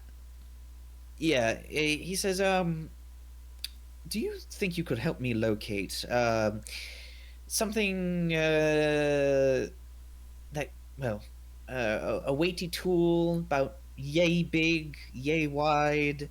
I'm just trying to kind of narrow down cause of death here. I mean, obviously, he points to the skull. A died from extreme blood force trauma to the cranium, but I want to discern exactly the means necessary for it. Morbid, yes.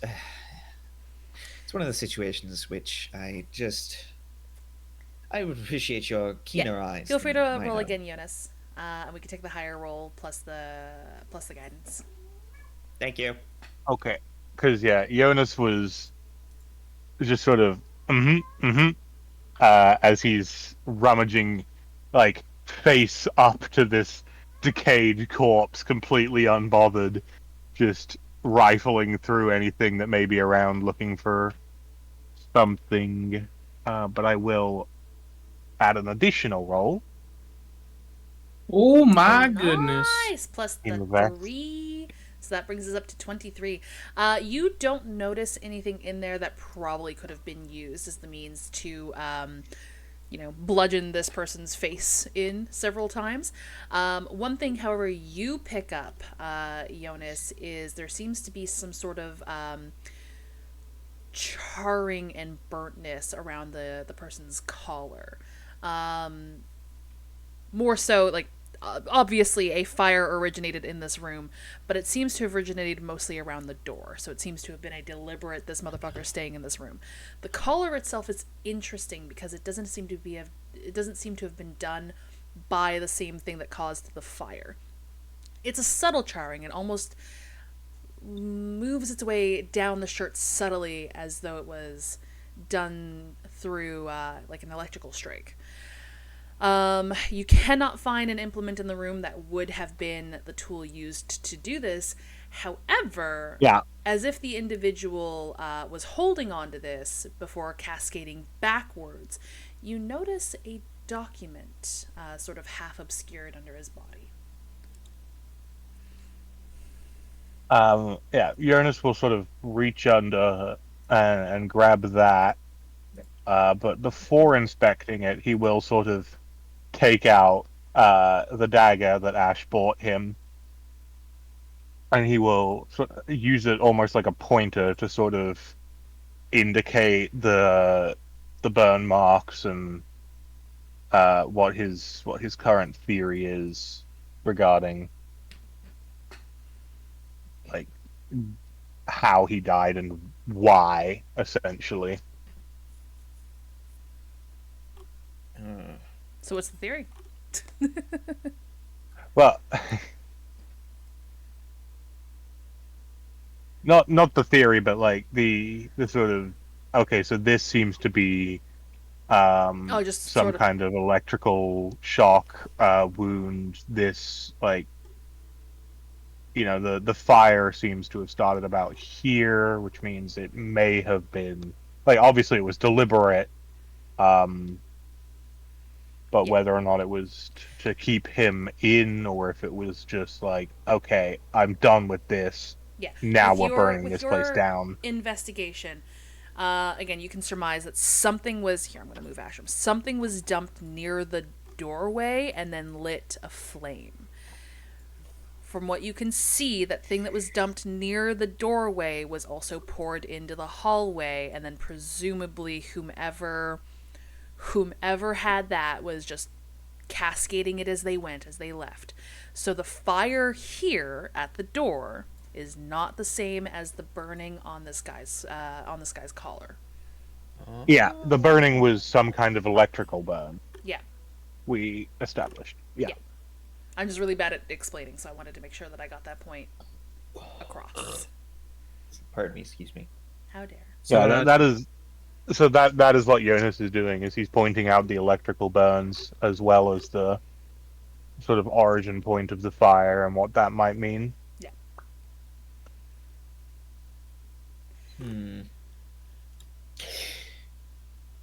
I see. Let me know when What you is look at the that? document. Yeah, I was about Yeah. to say. I'm just curious about that document there. Because that was gonna be my next Yeah, thing to start tearing this place apart for papers. I was gonna let Damien finish talking, and then Jonas's next thing would be to examine the document. I have posted the document in out of character chat. spoil Roger, for roger. whomever wishes to see.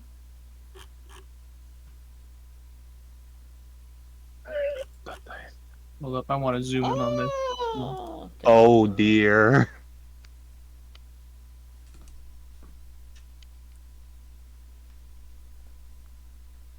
Oh no.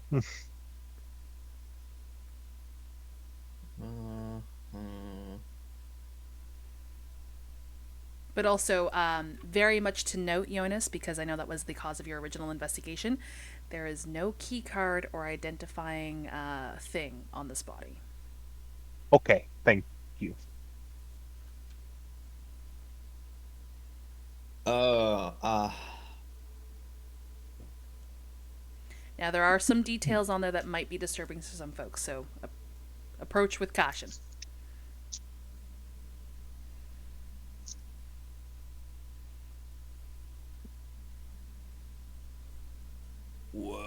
This will be posted in the Discord later under the Inkstained Fan tab, but it will be spoilered, so again, approach with caution.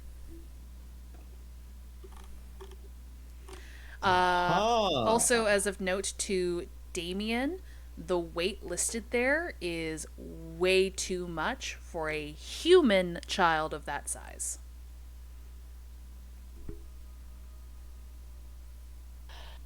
huh. I mean, okay, yeah, now that I didn't actually, I have this calculia alongside my dyslexia, so I'm not gonna lie. Like, when I try for letters, but when it comes to numbers, I don't really pay too close attention.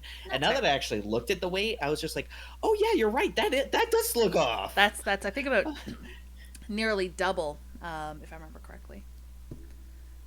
Yes. No. More it's specifically a child the age of 12. Well, yeah, 4'11". Yeah, She's like, short.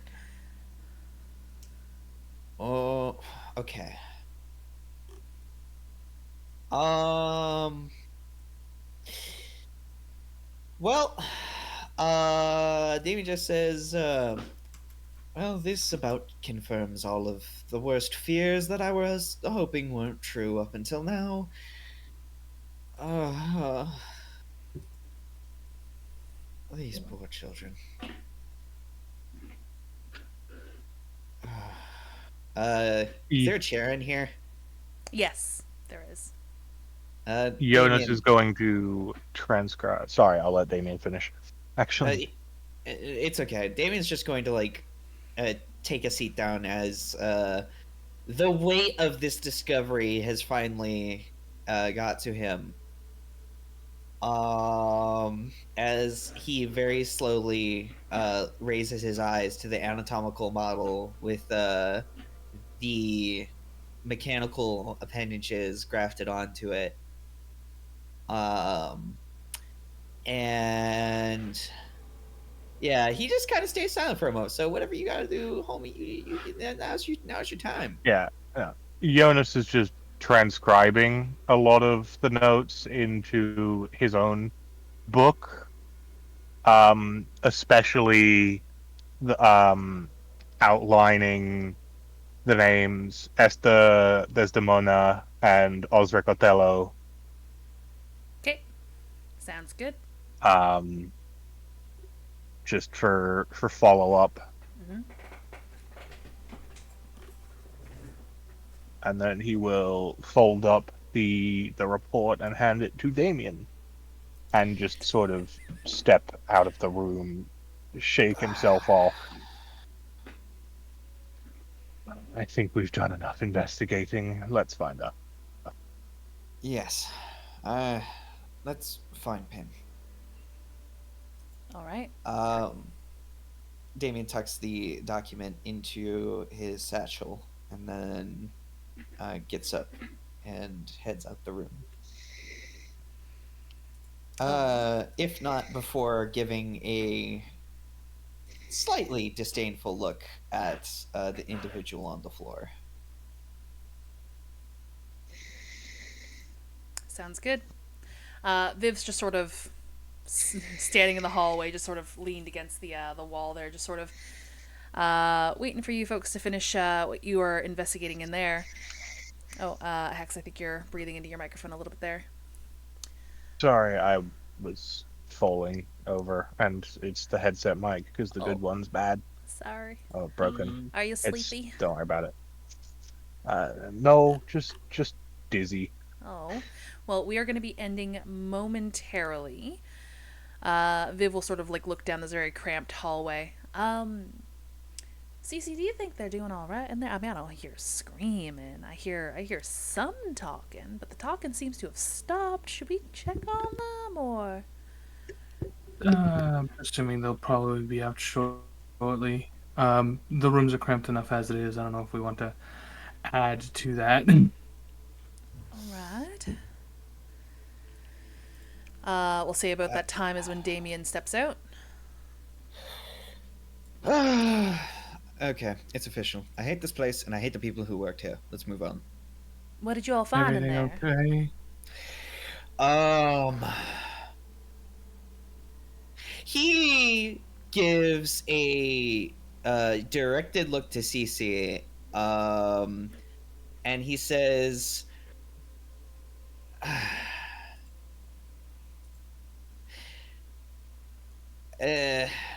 well, the long and the short of it is, I have found very damning evidence that the people here were practicing augmentation research on the orphans that they were supposedly taking care of.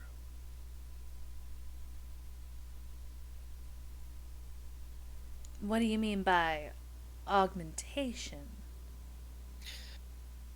From what I have been able to glean, it seems that they were dabbling in total reconstruction.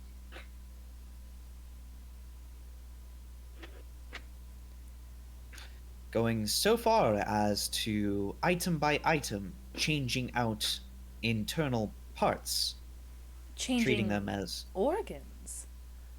yes. Well, I mean, I know that some things can be swapped out for a better part if damaged. But you shouldn't be doing everything. Well, uh, as he plucks the document from his satchel, you can look over this if you'd like to, but it spells it out pretty clearly. Does that mean? Do you think? Do you I think don't Philip think anymore. used? Oh right. I guess I'll just sit on these thoughts myself. No, The answer is yes. yes, that Vivian. was what I was trying to insinuate. I apologize. Um, I have harbored the suspicion for quite some time, that Pin was not a standard Warforged. As I'm sure you don't know this, but we actually have some. In we have a few Warforged in Vermont. There's a number of them in DevCast, and they're mostly well, I mean, Warforged started in DevCast, and models similar to what I have with Frankie, but they started getting built more and more with personality, we'll say, and it's been recent, but over the past decade, Warforged have been starting to be recognized as their own citizens. Um, but yes, I've definitely noticed Philip and Pin were not your standard Warforged. I just thought they were built with a little more passion and pizzazz than models previously.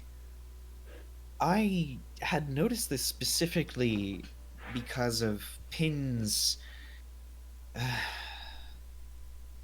I wouldn't say sporadic, but extreme emotional outbursts. And after seeing and hearing about what went on, Philip, it confirmed the suspicions I had before. I think both Philip and Pin were once residents of this orphanage. I think they are close to the completed version of whatever it is that they were trying to achieve here. What were they trying to achieve here? And that's when you hear Ashram sort of mutter under his breath, "Those bastards." And that is where we're going to end tonight's session. Eh. You know what? Yippee! As much as I don't like cliffhangers, that's a good one to drop it on. I think Thematically after speaking. tonight's session, I got to do a bit of aftercare with you guys, and so long as everything goes well, I should be picking up my husband from the airport tonight. So I don't want to dwell too long, and you guys Yes. have a wonderful talent for roleplay, so I just don't want to risk going over. But yes, we are going to boop boop boop boop. We're going to share the socials for folks in here, and we're going to go back over to RP. There we go. In the top left-hand corner, we have Damien, played by Simply Your Buddy. Then we have, next to him, Pin, normally played by Mio Possum. Next to that, we normally have Ashram, played by High Queen Dee Dee. Then we have Cece, played by Fridays with Frank. And lastly, we have Jonas, played by Hexavel Zero. Thank you guys again so much for being my amazing players. I'm going to deafen in the Discord, but I highly encourage you all to stick around for post-game chat and aftercare. I want to make sure everybody's okay. I want to check in. But yeah, thank you all so much for being amazing players. You're awesome. You're amazing. All right. We're going to come over here. Thank you guys again so much for watching today. I hope those who are able to watch this, I'm not used to doing horror, so I hope I'm doing horror well. For those who do not know, we do actually have an ink-stained fan tab in the Discord, and I will be posting the file that they found in that tab if you guys are interested, so please feel free to join the Discord if that is your thing. Also, whenever I'm going live or whenever a game has to be postponed, as this one had to be postponed several times due to player attendance and my own scheduling, the Discord is always the first to know. And lastly, I do also have another D&D campaign that takes place in the same universe at roughly the same time. So the things that Group A does do affect Group B. You guys probably heard them talking about the stuff happening in Emerillia, which is stuff that has happened on stream. So if you guys are interested in that, again, my YouTube channel, I'm going to be my socials tab here. My YouTube channel has almost all the VODs. I think there's one VOD missing in each campaign because of things that came up and technical difficulties. But in my social tab, I also have my Twitter link, I have my Twitch link, I have my YouTube link, my TikTok link, my Ko-fi, which is where I sell my merch. I also do art commissions, so on and so forth. That's all in my socials tab. I also want to take some time. Thanks to folks who made today. A little extra special. Oh, hold on one second. I had Wolfman, who followed when I was offline. I had Modsy the Oddsy, who also followed when I was offline. And Mia Rosia, who also followed when I was offline. But I want to make sure that they all get the recognition.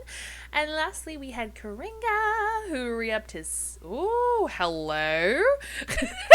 Who re-upped his sub. What the fuck was that? But yes, thank you so much for the support, everybody. It is late. I don't want to raid out. I hope you all understand. I just want to go and get ready